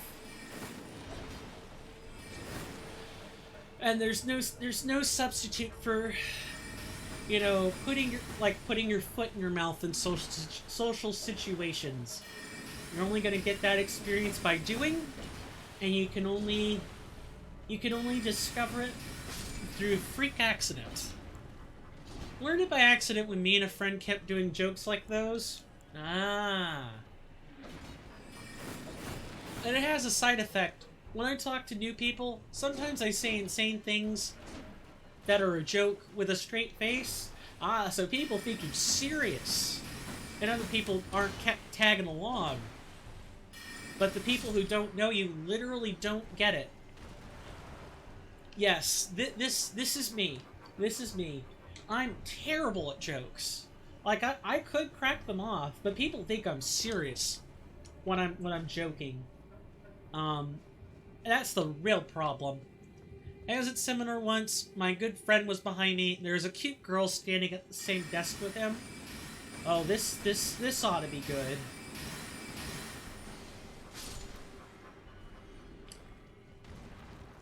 And if people are wondering what I'm doing, I'm circling around to get an item that is sitting on top of the pillars. We could have gotten that if I had played my cards a little better at killing the falling star within cover, but since I didn't, I have to go back and fix that.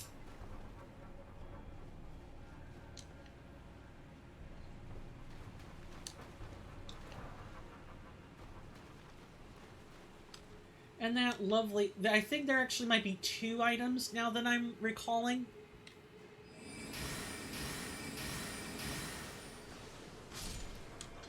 Something cringe happened at class or something. My friend tells me, bro, kill me now. And with a completely dead-eye Scarface face, I told him, as a joke, "Next time I'll come ready." Then I slowly turned my head around to my desk. Oh boy. Where does the cute girl factor into... Okay, you were about to say that. That girl standing next to my friend was, like, looking legit worried. It was hilarious.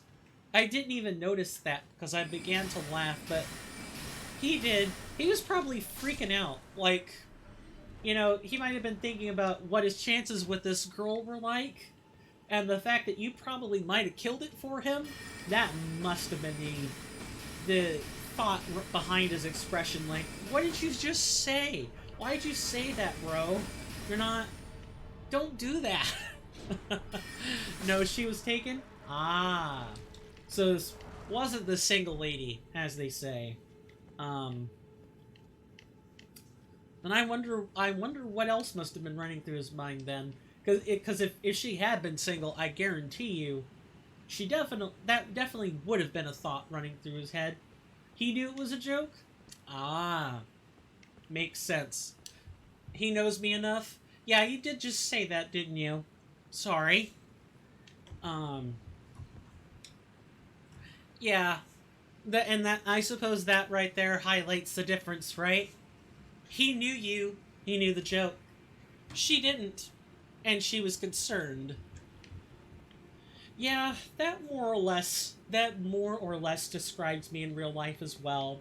I'm bad at jokes. I can make them, but they're like the dad joke kind, where like everyone's like, "Ugh, really?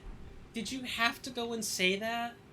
Come on, that's cringe, man. Don't make the dad jokes. You're not even a dad. Stop it." Yeah. So I tend not to joke in public for this reason. Even among my friend groups, where like it's more relaxed, still don't joke. I'm bad at coming up with off-the-cuff jokes in the first place. But even if I did come up with something off the cuff, usually it's worded weird, or I didn't get the wording right. So it never comes out correctly. People are usually laughing at me, not with me. So I just tend to keep jokes to myself. And I'm not saying that as a criticism, I'm just making an out-loud personal observation. You're a real daredevil at times. I would be inclined to agree with that sentence. At the team internship, we had 2 meetings when the CEO of the company was there to talk to us. Oh, this ought to be good.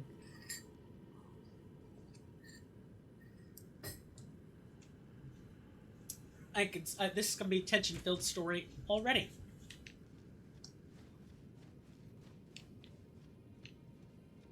And while you're doing that, I'm going to take just a moment to get a picture of something for a topic I'd like to discuss later. Don't worry, I'm not going to be making this picture for long. I just need to make a quick clip, or a quick snip. Excuse me.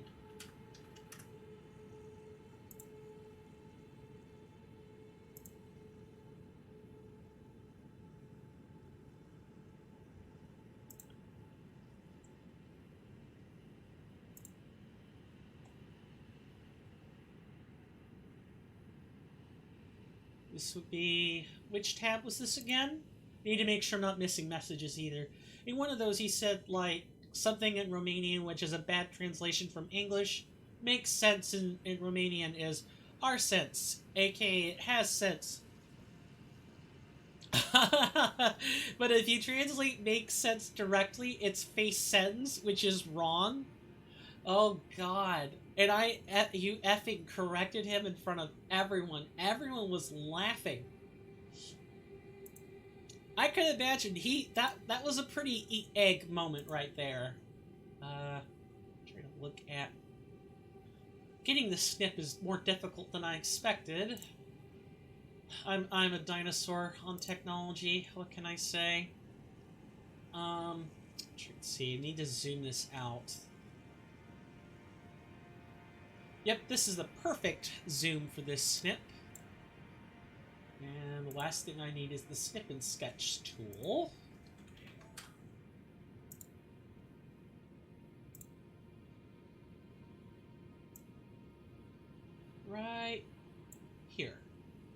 Okay, and then I save this. Making sure I don't miss messages. Many years ago, I was trying to find something on the internet, how to be more attractive to girls.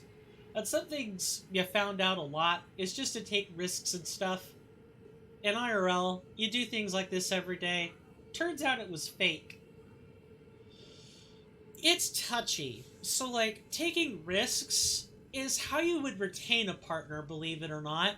Like, you don't want to take risks just willy-nilly, but, like, a lot of human beings are very conservative, and conservative, I mean very at risk averse. That's probably the word I should use. Very risk averse creatures when they're around strangers. But once you get to know someone, they become more adventurous souls. Almost not overnight, but it's like if a year long transformation were sped up and put into motion picture stills. People have that sense of adventure. They want to know the hidden secrets, the things you might say, the things you might do, the things they don't get to see in public. I'm like this with my friends as well. Even with friends, I want to get them to open up and talk about their feelings, how they really think about a subject. Risk aversion might be how you make friends, but um, taking risks is how you maintain them. At least in my opinion. Whether that's good or bad, I will leave that up to the psychologist to decide. Okay, last thing I have to do is post this as a picture to my own Discord. It's this one. And bingo, bango, bongo, we are good to go. Oh, well, maybe not. It's processing. There we go. Okay. We can close that now. Let me make sure I haven't missed anything. Because you overanalyze everything, I could find many such opportunities where normal people find it effing risky or dumb. Well, perhaps you know it isn't. Correcting the CEO was one of those times. I knew he wouldn't react badly because he didn't. What? I'm missing the disconnect right there, because with that statement, I knew he wouldn't react badly because he didn't react badly. I suppose, and he didn't react badly. Some would still say that's a risk. Like, if we just took that sentence by itself, it would definitely be, you took a risk, and that risk was well rewarded. No, because he didn't. Oh, I knew he wouldn't react badly. He didn't. Period. Okay, that makes a little more sense. So no causation. That fixes the problem. Good to know. And I think I've probably stood here for like 15-20 minutes. Not a good sign in a game. Period. Need to keep things moving. Yeah, it was a risk, but was it his posture? Was it his demeanor? Was it something he said? Was it the way he talked? You had to have had a tell. That was the only way you probably could have known to take that risk in advance, is you had a tell. Like, my dad's really good at reading that. He's excellent at reading tells on people. He just knows when he can crack a joke or when he can't. I'm a lot more cautious than he is. I did not remember. I do not have a good system for getting tells out of people. Now, when people are upset and need a good conversation, that I can read a tell on, most of the time. I'm still wrong, but most of the time, getting a tell on a person's like an art.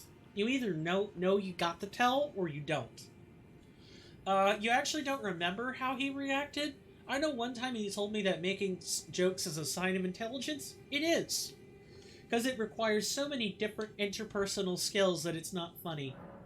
And, while you may not need to know your audience in order to know when to make a joke, Because the joke could just be, oh, you're trying to break ice. You get that in culture, in various, like, jokes and stuff all the time. Like, oh, this guy's just trying to break the ice, cut him some slack, blah, blah. You know, the whole, like, the rom-com trope. Like, comic relief. Like, you can tell when someone's being a comic relief.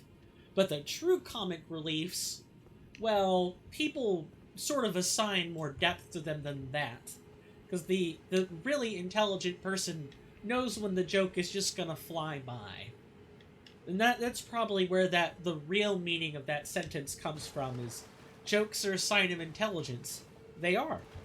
They are because it means that person can think laterally. And that's a good thing. Being able to laterally think of your circumstances or other circumstances means that you can apply various bits of knowledge to situations in which you wouldn't normally think it could apply.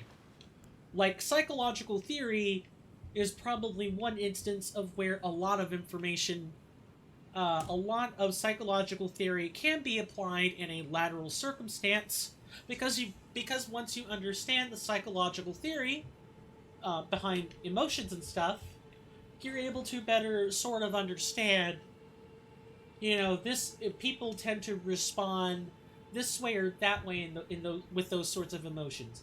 You can make more intelligent guesses. It's still a guess. You've already said this yourself. It's still a guess. However, it's a guess based on probability and not just random guessing with knowing none of the facts. That's the difference. You can deduce the probability if you know certain parameters. Although, I will say, that only works if you're talking about probability in the non-mathematical sense. Let me tell you, probability in the mathematical sense is very anti-intuitive.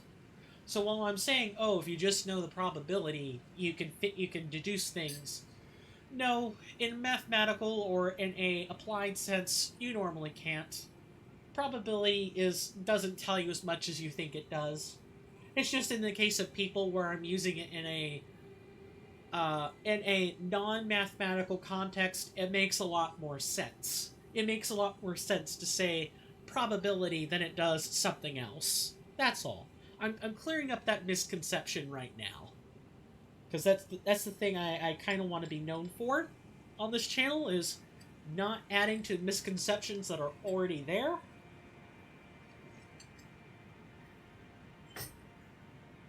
No human is perfect, and I will add to it regardless, but I make it a personal mission of mine not to add to it more than necessary. Believe 2 of these? Yeah, 2 casts. Such a shame, too.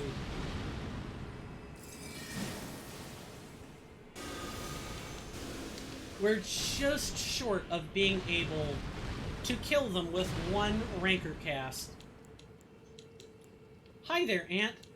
Are you gonna walk... I'm curious. Are you gonna walk away, or are you gonna stand there?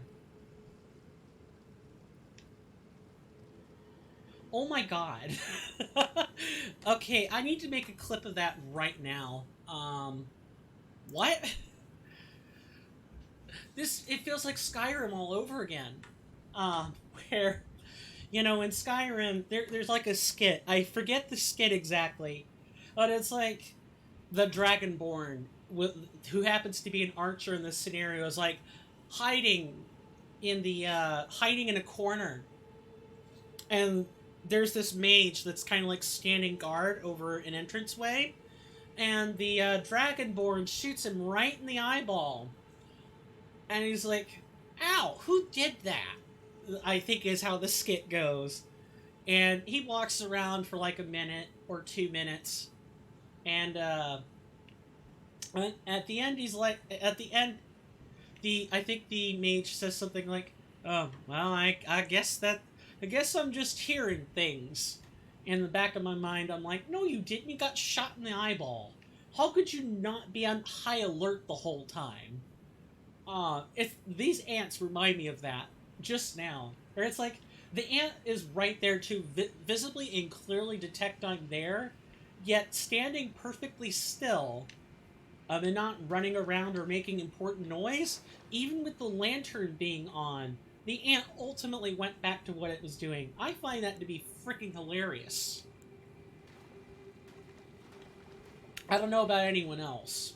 Or it's that really weird AI thing. Ant has achieved true comedy. Yes. Yes, it has. And these ants are fairly intelligent. These are the same ants that earlier on in this ant hive tunneled around and pincered us from both sides. Where we were at a tunnel with a dead end. Oh, Christ, the hairs on these ants. Yes. So, I believe those are bristles. It's weird. When you get into the world of biology, hairs take on different names depending on what they do, where they are, and sometimes even on what creature they're found. For instance, for those who know what a fruit fly is, fruit flies tend to have, I believe the name is Drosophila melanogaster. That's the scientific name for them. It doesn't matter what ant or what fruit fly you're talking about. All of them have these bent legs where if you look at them under a microscope, they have hairs sticking out from the bottom of the legs. Freaky as hell looking at them under the microscope. Those are called setae. I'll type that out because people might not know what I'm talking about. And I'm going to spell check that to be positively certain I'm not getting that wrong. Yeah, okay. I got the word. Except let me type the singular form and then the plural form. Those are bristles on fruit fly legs. These hairs on these ants are just referred to as bristles. They're not setae. They don't get any fancy name, and if they do, it depends on the ant. And they serve completely different functions. Setae on fruit flies is a genetically inheritable trait, and it is used to pick up like pollen scraps and stuff like that. Whereas bristles on ants have a lot more extrasensory inputs on them. And they tend to be used for sensory perception of their environments. On top of things like antennae or their compound eyes or other stuff that is relatively simplistic. When you have simplistic senses, you need extra stuff to help you compensate for your lack of complicated vision or lack of sensory perception from one's eyes. Bit happy? Last week I managed to break your chin-up record from 8 to 10. Really happy with how you look when shirtless. Nice. But it's a bit depressing knowing that in the end it doesn't matter. I don't know. I mean, if you're happy that you broke your record and you like how you look, that's all that should really matter. Granted, in the end, we're all gonna rot and wither away. So I guess that makes it somewhat pointless. Or you're working in a field that doesn't care about it. Okay. But at the end of the day, personal growth or being personally content with these things is the most you can ask for out of life. That's the most we have a right to. Exactly. I think it matters. And I'm happy that you're happy. That's the really important part. Excuse my French, but damned be anything else. If you're happy, that's the important part. Anything else can be reasoned with, negotiated with, and is secondary. But I used to have a belief that working out makes it easier to have girls, and as I progressed, turns out it was wrong. Well, I could see what that I could see how that would be disenchanting or, you know, disillusioned. Because right now only feel bad because it feels like I'm weird in general, and I have a hard time having people like you. Well, being physically attractive is like half the process. Like, it matters. I would say it matters to a lot of people, and they're just not willing to admit it. But it never sells over, you know, emotions or being psychologically attracted or into someone. I would say don't feel discouraged on that front. Be content in that you're pleased by it. Because are actually attracted to self-confidence.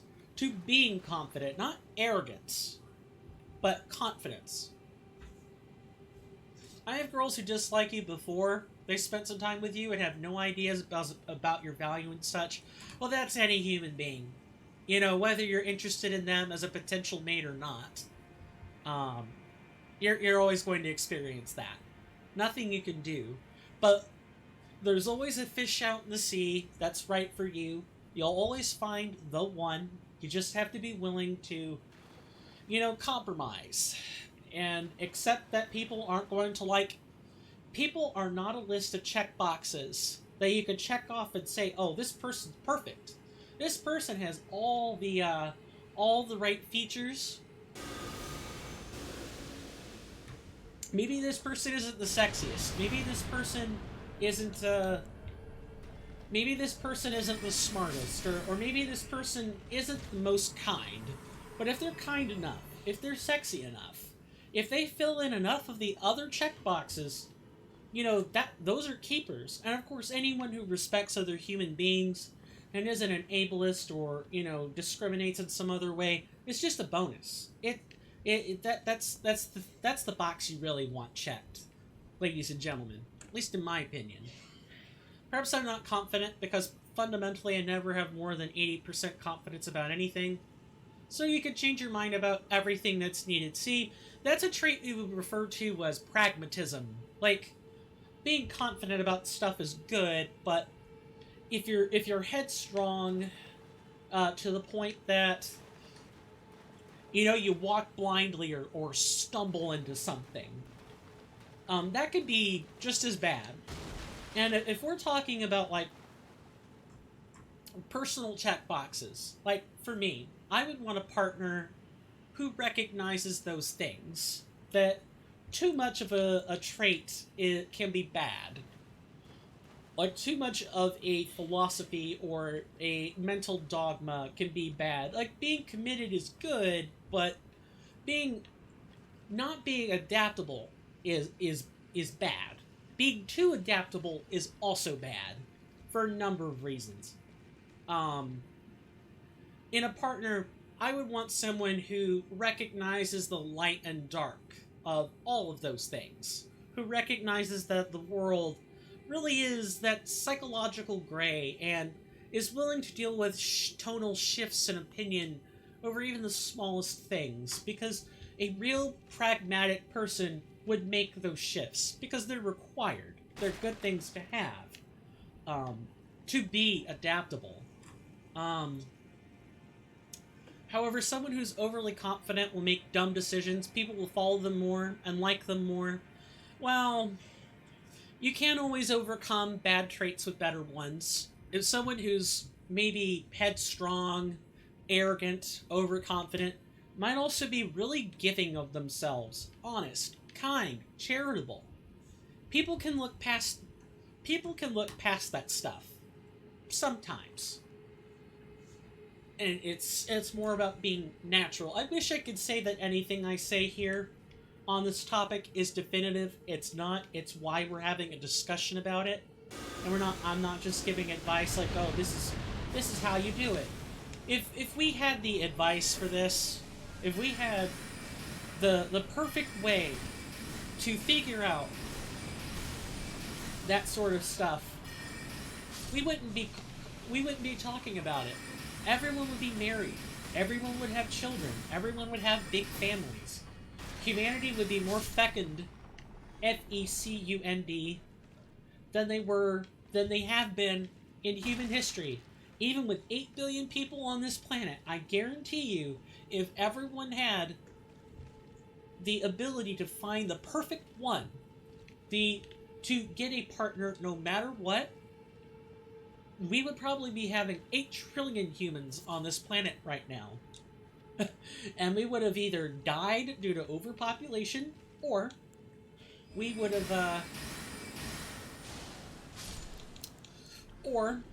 have, I'm forgetting my words here, or we would have figured out the secrets to sustainable nuclear fusion long term so that we could go populate other planets. One of those two things would have happened. All of my proposed values you shape it in the form of a discussion. It's just not everyone. Like, when you shape it in the form of a discussion, are you direct about it? Do you actually state that, or do you illustrate it in the form of an example? Like, that makes a difference. Some people, especially a lot of people overall, I would say tend to require some kind of prodding with a direct example. Like, you need to connect these things. And I'm not saying humans are dumb, I'm saying sometimes people just need to hear something directly. People don't care about the process. People don't care about the way you reached your conclusion. Some people just need to hear it in a checkbox, whether we like it or not. That's the truth of the matter. I'd say it's the conclusion I reached, and you say the way you got there, and you state the assumptions you made to get there.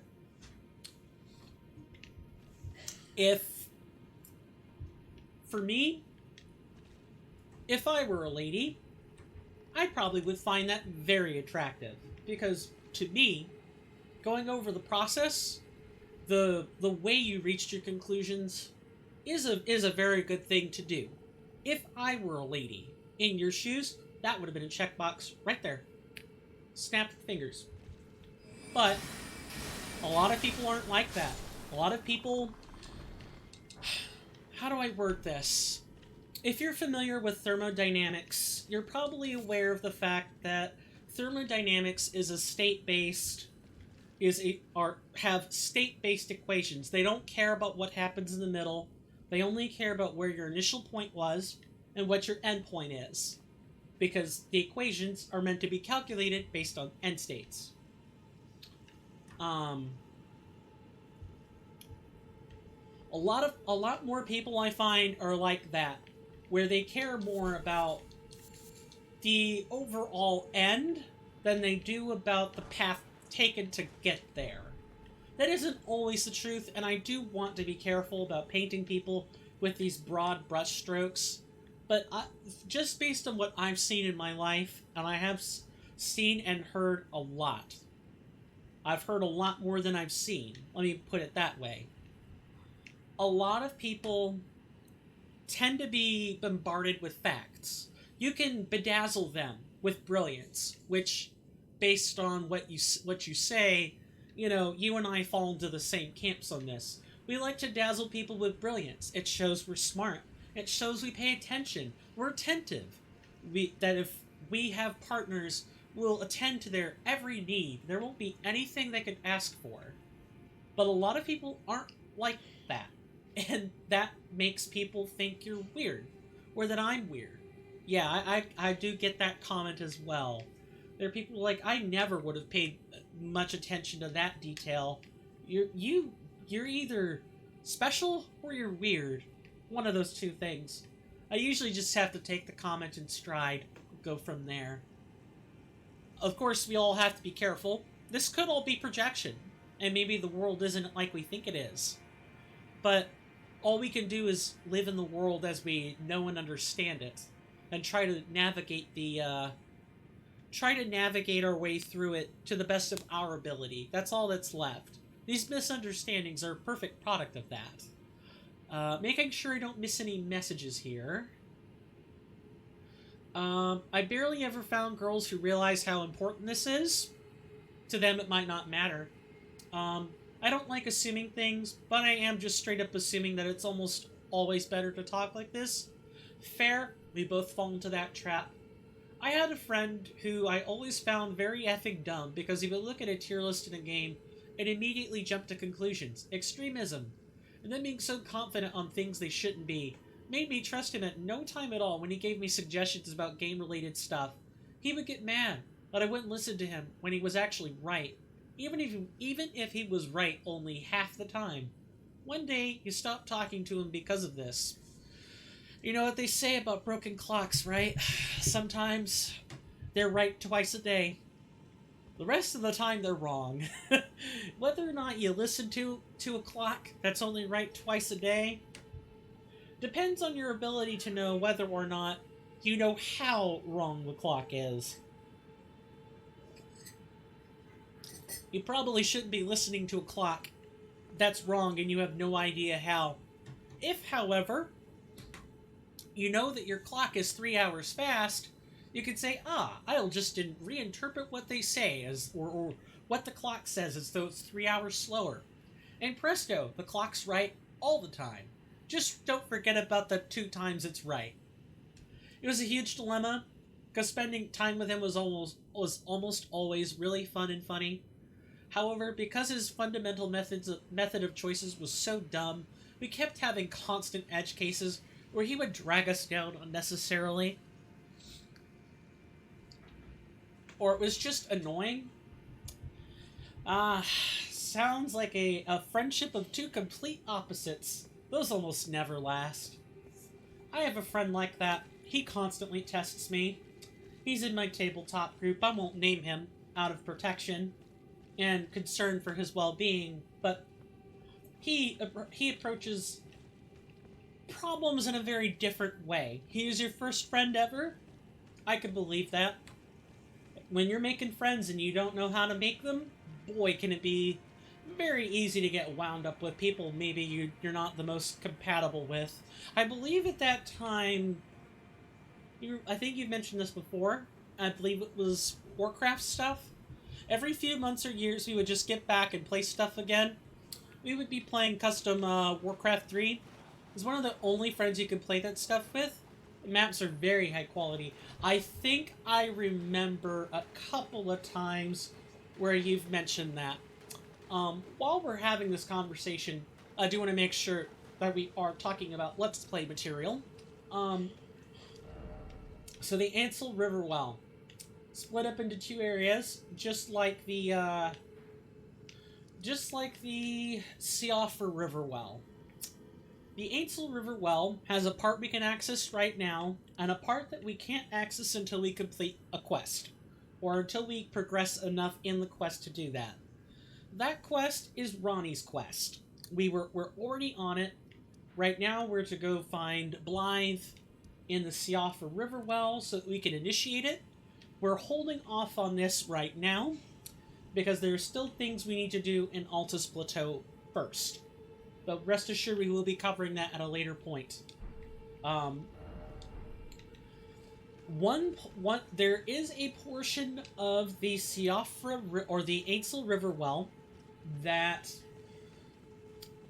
will connect to a later game area, and this is that window right here. I want you guys to take a look at this. We were here earlier, but we were talking about stuff. So it's I would say we were kind of distracted there. This here is the Lake of Rot. Very picturesque, I know. That red mist, the putrescent crystal hanging around everywhere. It's very fantasy. When I think of underground areas that are full of hazards, I think of the Lake of Rot. Scarlet Rot exists down there. There are platforms down there. There's even something buried under that sea of rot. We'll be going here later. Very dangerous place. But I wanted to show off this view because Elden Ring is full of them. Full of these nice, picturesque views that are definitely worth a clip or 2 later, just so you can go snap this still and look at it. If I could get myself out of the picture, I definitely would have clipped it already. But since I can't, and I can't be invisible yet, the best I can do is admire the view now. Back to the other conversation. Sometimes friendships are like that, where the unlikeliest of people end up becoming friends. Oh, the webcam visibility? Oh, that wasn't what I was talking about. I would have just turned off my webcam for that. That's a source. I can keybind that, though. You are right. What I meant was, like, making the character model invisible. So in Dark Souls 3, there's an Ulasil or Golden Sorcery that makes it so that your body model's invisible, including your weapons. That's what I meant. But yeah, if I were wanting to take a real picture of that, like right now, I would have flicked off the webcam. Pretty easy stuff to do. That does remind me that I do need keybinds for these things. And speaking of keybinds, I will remind people that I stream on YouTube now, every Friday. We play Grim Dawn over there, a Diablo-like ARPG. And the reason I bring that up over at Swirling Vortex 09, by the way, youtube.com/Swirling Vortex 09, is that right now I currently have it so that my YouTube and my Twitch setups all share the same scenes. And the problem with this is that my YouTube and Twitch alerts are keyed to two separate Stream Elements accounts. So I gotta flick off one set of alerts to get the other one. I'm sure people have seen this on, like, YouTube videos sometimes, or, like, this random YouTuber gets a Twitch stream alert midway through, and it's very distracting. Extremely distracting, and,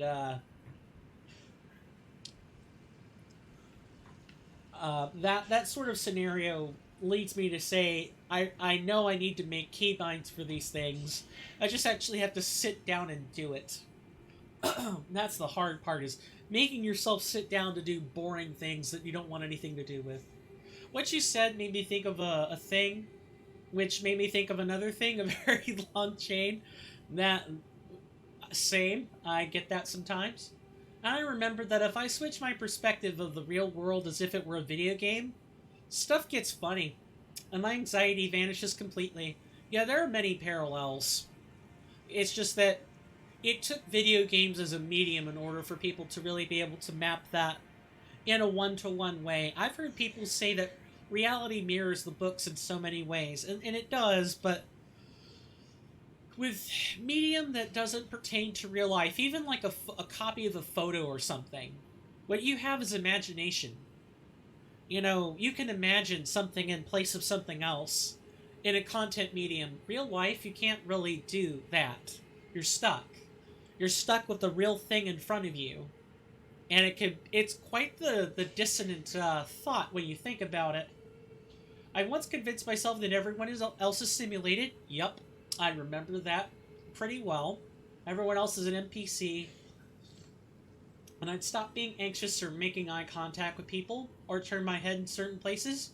Whenever you rush to do something, say I use speedrun strats, the thing is, there's an F-ton of advantages in using such perspective, because you can't feel anxiety or sadness or anything like that.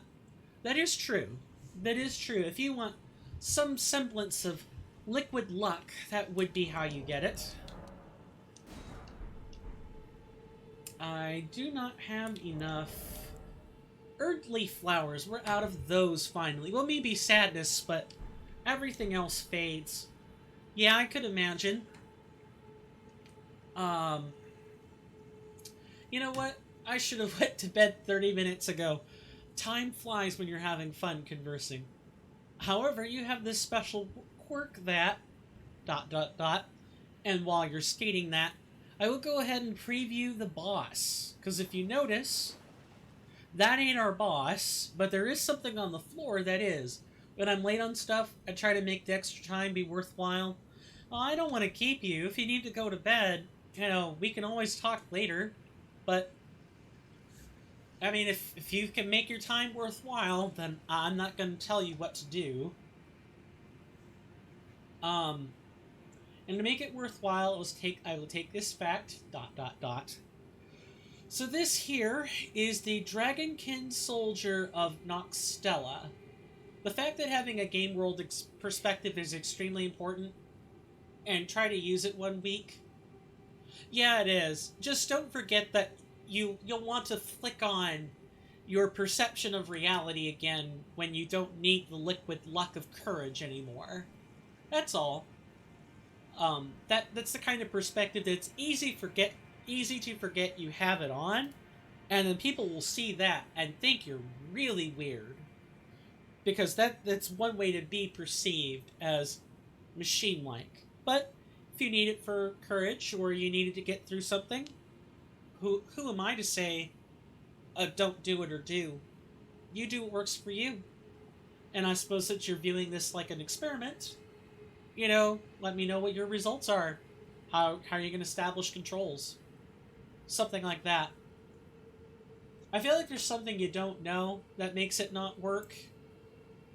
Really want to know what's wrong with that? It's the lack of human inputs. Like, treating everything like a game is fine until you realize that in a video game there's no emotional input. Yes, in a game there's a compelling story, right? Like the Tales games, like the Tales of Symphonia builds up to this like world-saving climax. And villains who are just misunderstood heroes in their own story. And that's supposed to evoke emotion. But the thing is that kind of plot evokes emotion without being emotional. It lacks biological input. And that's what humans natively find weird. And talking about things that I think they work, but feels like it should have an actual issue, can't find it. There's something advanced I want to talk to you about. Got an idea once. I will write a reminder for it. Something kind of intricate and potentially really powerful. Okay. And while you write that down, probably for yourself, I'll go ahead and preview the boss. As once I enter the boss arena, I'm probably not going to be talking. So I want to get all the conversation out ahead of time. The Dragonkin soldier here. Good night. Going to bed? Very well, Rasby. Yeah, it was fun talking with you, as always. Thank you again for stopping by. Go enjoy your sleep. Sweet dreams. And I hope that tomorrow brings you just as much joy and fulfillment as you've mentioned before. University and your internship. I hope all that continues to work out for you. And with that, take care and good night. With a Dragonkin Soldier of Noxtella, for those who are interested, I have a command here that it takes you to a boss spreadsheet.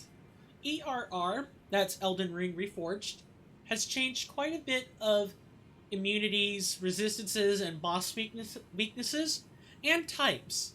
I forgot to mention, there are types as well.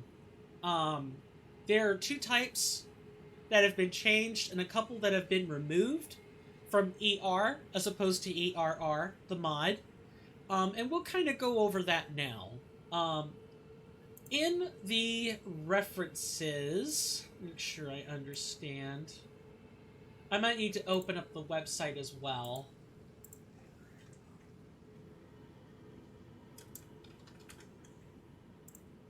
So looking at the Google spreadsheet,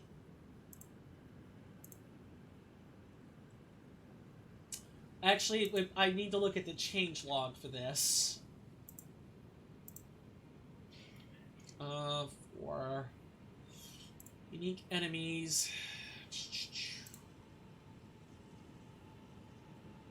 Might be under general information.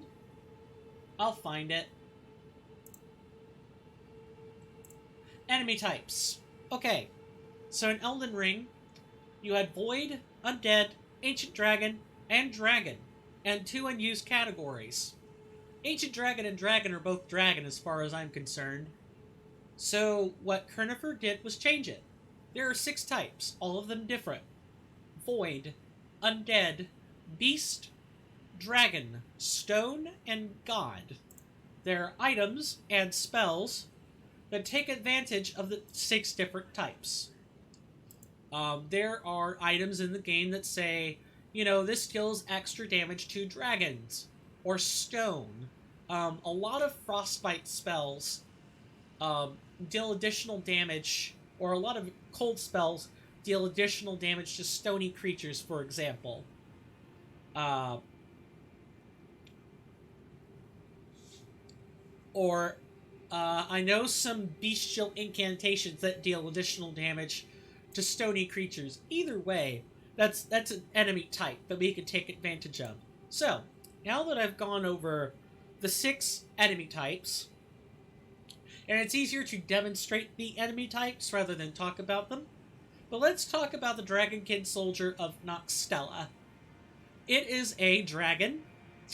It has a defense of 40 on a poise of 160. It's a giant enemy, which makes a lot of sense. Physical damage. Mitigations. It takes no extra damage from standard. It takes 5% less from slash. And it takes 5% more from pierce. So if you have a bow, now would be a good time to use it. Magic types. Magic and holy are fine. Well, no resistance. Fire, it takes 15% less from, and lightning, it takes 25% less from. Stats, or status immunities. It is resistant to all statuses except Deathblight and Sleep. It is immune to those. However, we're really not going to be focusing on status while we have this build. We'll just enjoy the occasional Frostbite proc when we can get it. So, the Dragonkin Soldier of Noxtella is a 2-phase fight that has lots of attacks. Phase 1, it mostly stands on its knees, and it just smashes the ground. Or it'll charge at you. Those are fairly standard attacks, you can avoid them. Phase 2, it'll get up into the air and fly. It'll start hurling cold lightning everywhere. And on top of that, occasionally, it will bristle with lightning. It'll conjure a lot of lightning on the ground. It'll emit it in a cone. It's really dangerous stuff. And the Dragonkin Soldier of Noxtella is scaled higher than the area we were just in, so this is going to be a long fight. We have most of our resources intact. We do not have all of them intact, however. We do have a flask we have to worry about, so... And additionally, summons aren't going to help that much. It might help if we have the jellyfish out for poison, but other than that, we're kind of going to be relying on dodging out of the way in order to get by. And with that, you'll see what I mean when we fight it. There is a reward at the end of this that is very worth it. And I will complete the fight and get back to you. See you guys on the other side of this.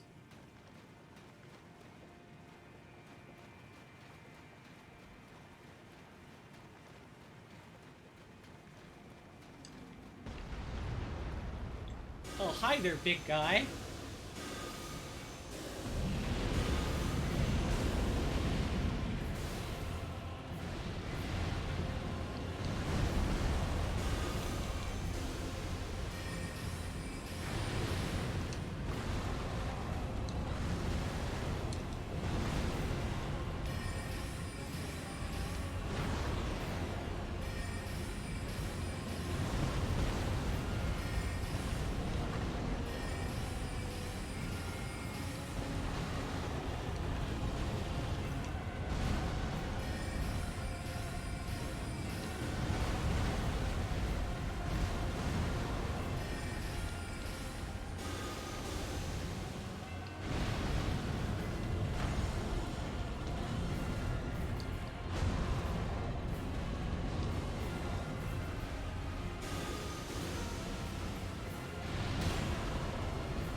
See what I mean?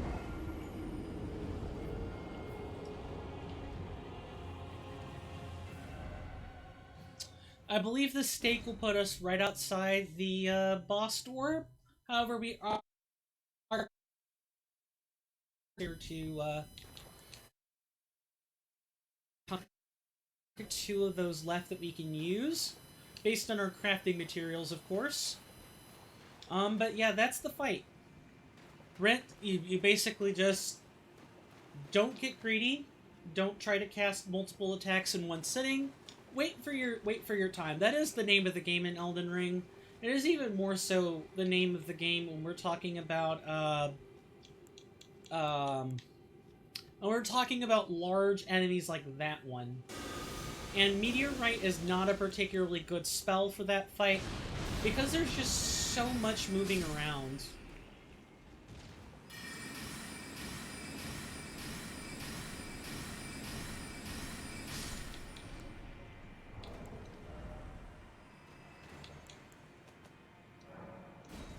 Oh, we don't have any earthly flowers. Pointless. Well, I guess we're not getting any... That's right. I guess we're just gonna have to come back later. Or attempt to do this without the extra stats. It's not that bad. We still have the necessary stats to wield our equipment. We just don't have as much FP as we'd like. It's fine. If we hadn't converted all of those runes into hard runes, we'd be fine. We can do it, though. We can definitely do it. It's just going to take effort. Because the thing about this guy is that you do spend a long time between attacks, and status buildup becomes very hard to do because of that. I was also worried about the equip load, but we're fine there as well.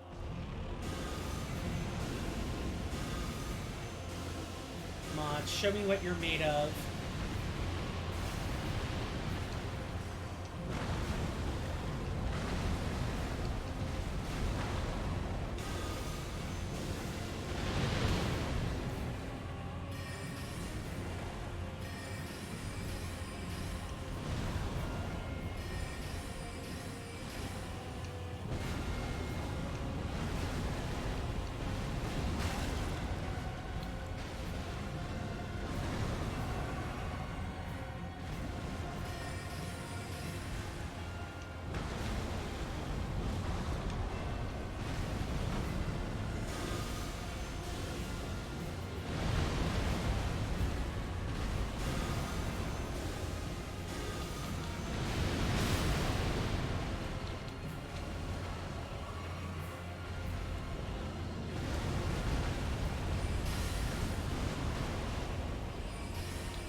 Okay. And our reward is very much worth our effort.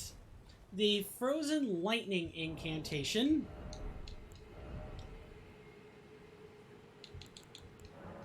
And we did, in fact, have one of these, which is good. I guess I never used it for whatever reason. So, let's slaver over our new find. I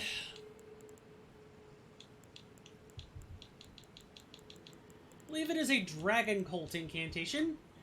Incantation that channels the power of Dragonkin soldiers, creates a spear of ice lightning, and stabs it into the ground from above. On impact, the spear will burst into trails of lightning advancing forward. The Dragonkin were born in the Eternal City, where they knew no true sky nor true lightning. Instead, ice lightning was their weapon. Ah. Well, that explains some lore, doesn't it? No, not really. I find that that explanation is woefully lacking by itself. However, as much as that spell is what we were hoping to find, instead, it is not quite what we're looking for. We are looking for what's in this coffer, this chest. It's gold. The Great Ghostwort, the Great Ghost Glovewort. Say that 3 times fast. Let's slaver over this find. The Great... That is probably a key item, actually. Never mind, it's a bolstering material. White flower that blooms in catacombs. A spirit nestles close to this grand specimen. Strengthens renowned ashes to +10. Since times of old, large gloveworts were used to comfort heroic spirits, given in tribute to those who died the most glorious of deaths, in the hope their stories would become legend. So, we have something that we can use to upgrade Lutel, or Latena, or some of these other spirit ashes. Probably not getting that at the moment. However, what we do want to do is come back here to the round table hold, make any upgrades we need to make, and go from there. And I'm not sure about this. Yes, that is a free 50k, or maybe it's like closer to 40k. You can bet I'll be grinding this off screen to round out our Faith and Arcane. But rest assured, we will have our stats. I took you no matter it's lay out your arms then. We're also going to do ourselves the favor of changing out our Ash of War on this staff. I said I wanted to show off spinning weapon, and I did mean that.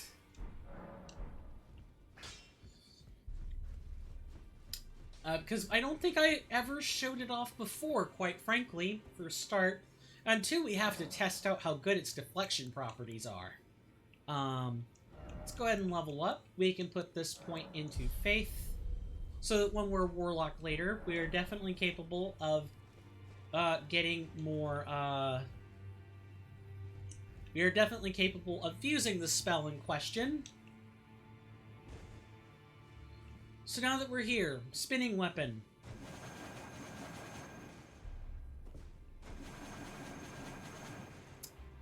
This is the basic version. There is a version that was native to the Carian Royal Scepter that is now called Spinning Staff. Does the same thing, but it is now a special Ash of War, meaning that an Ash of War cannot be applied to it any further. That is the Carian Royal Scepter's trump card, is the ability to parry and deflect things. Which is fine. Oh yes, and Corrin will be here for the foreseeable future. Not here. He'll be over at Altus Plateau for this foreseeable future. Don't worry about it. We will be able to find him again. He is important. There is a quest line that involves Corrin. and the gold mask that he's trying to find. We do get the right to talk about that now. Is spinning weapon better than a shield? Returning to our previous topic. No, not really. But it is different. It is a better option, I find. Or not a better option. It is an option. You can use it. We can even use it instead of our shield. So we have like two forms of deflection. We have two forms of blocking attacks. I mean, in terms of just being a unique option, chef's kiss. Absolutely chef's kiss. Now we have 13 minutes, which isn't enough time to really do the unique stuff, but we are going to give it our best effort. Let's start by going over to Bach the Seamster. We still don't have we don't have legendary clothing in order to make use of his fine skills. We will eventually get that. Today's not that day. Instead, what I'd like to turn our attention to is off to the cliff here. Remember how I had marked a walking mausoleum location? Well, we haven't really yet unlocked it. We've only marked the location. We need to trigger this a very specific way. And that method is by falling on top of it and killing out or stamping out the skull sores that are on it.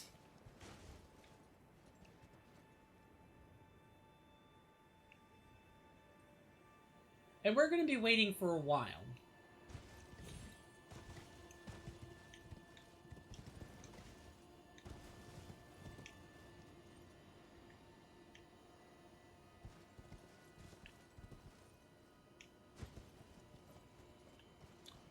Or it cannot move.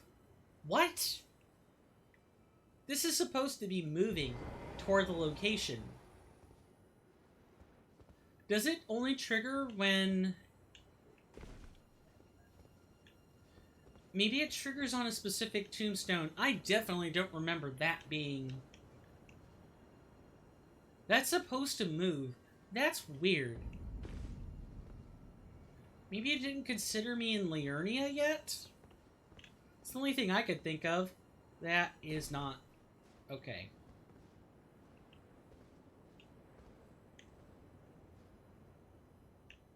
That's weird. Did we never trigger it to move?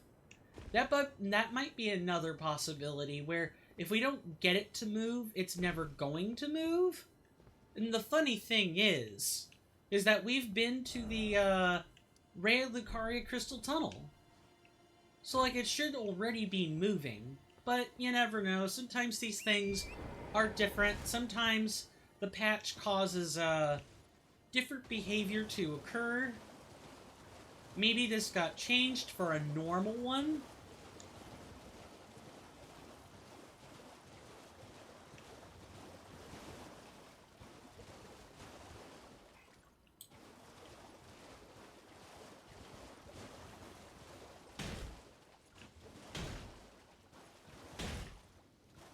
That's weird.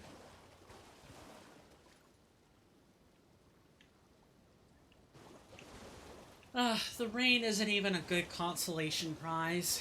I don't know.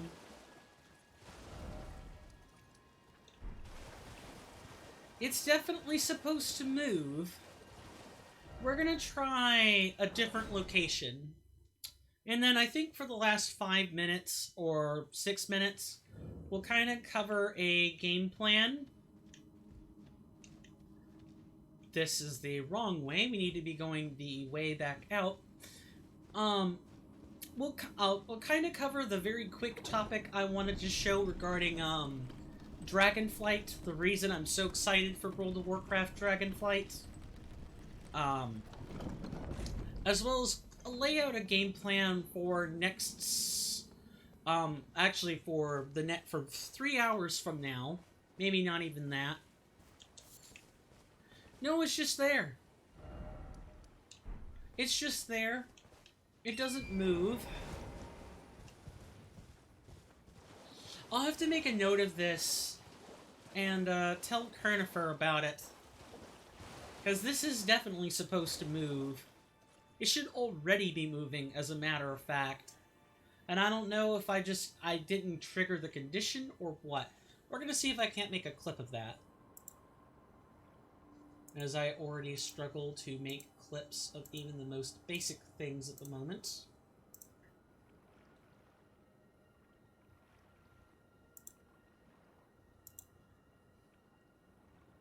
Be very careful.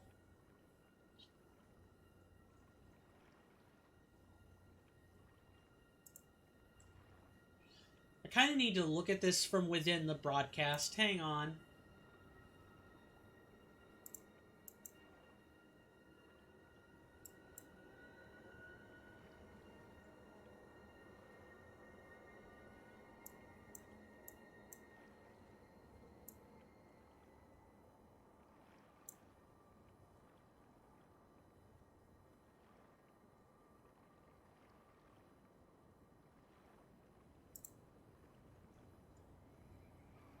Okay, let's refresh this.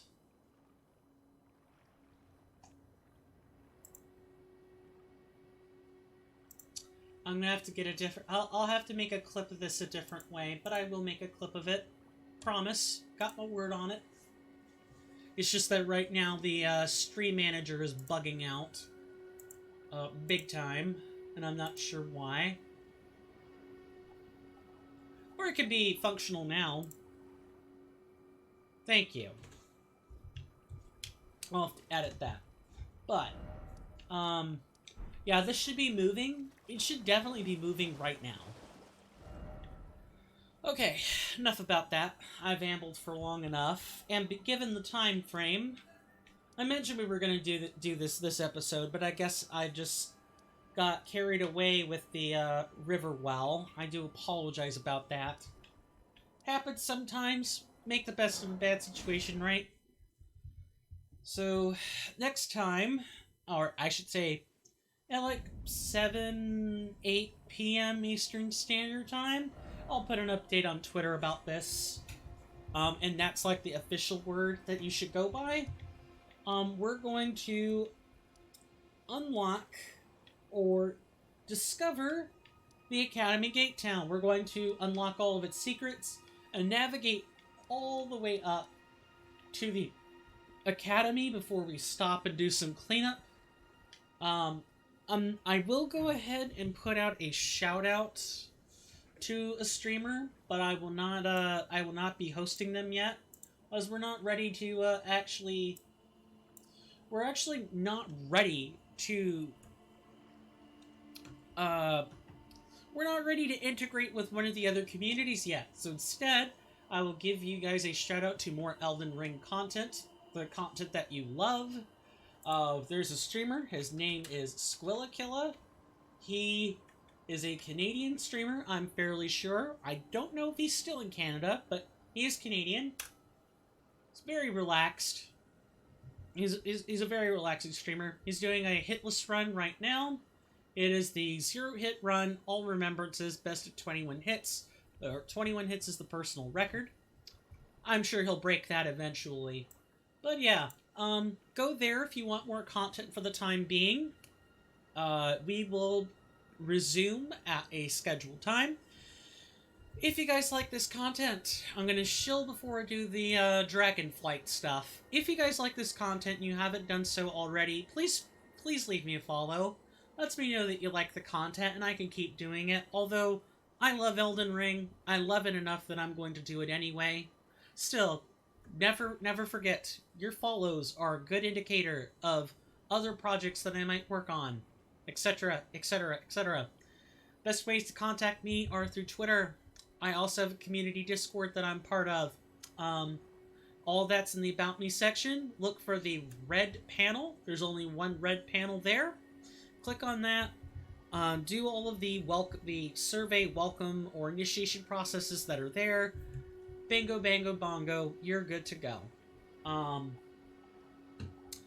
if you guys like to support me in a more direct fashion, making sure that notification bell is turned on, and that you're followed to me is enough.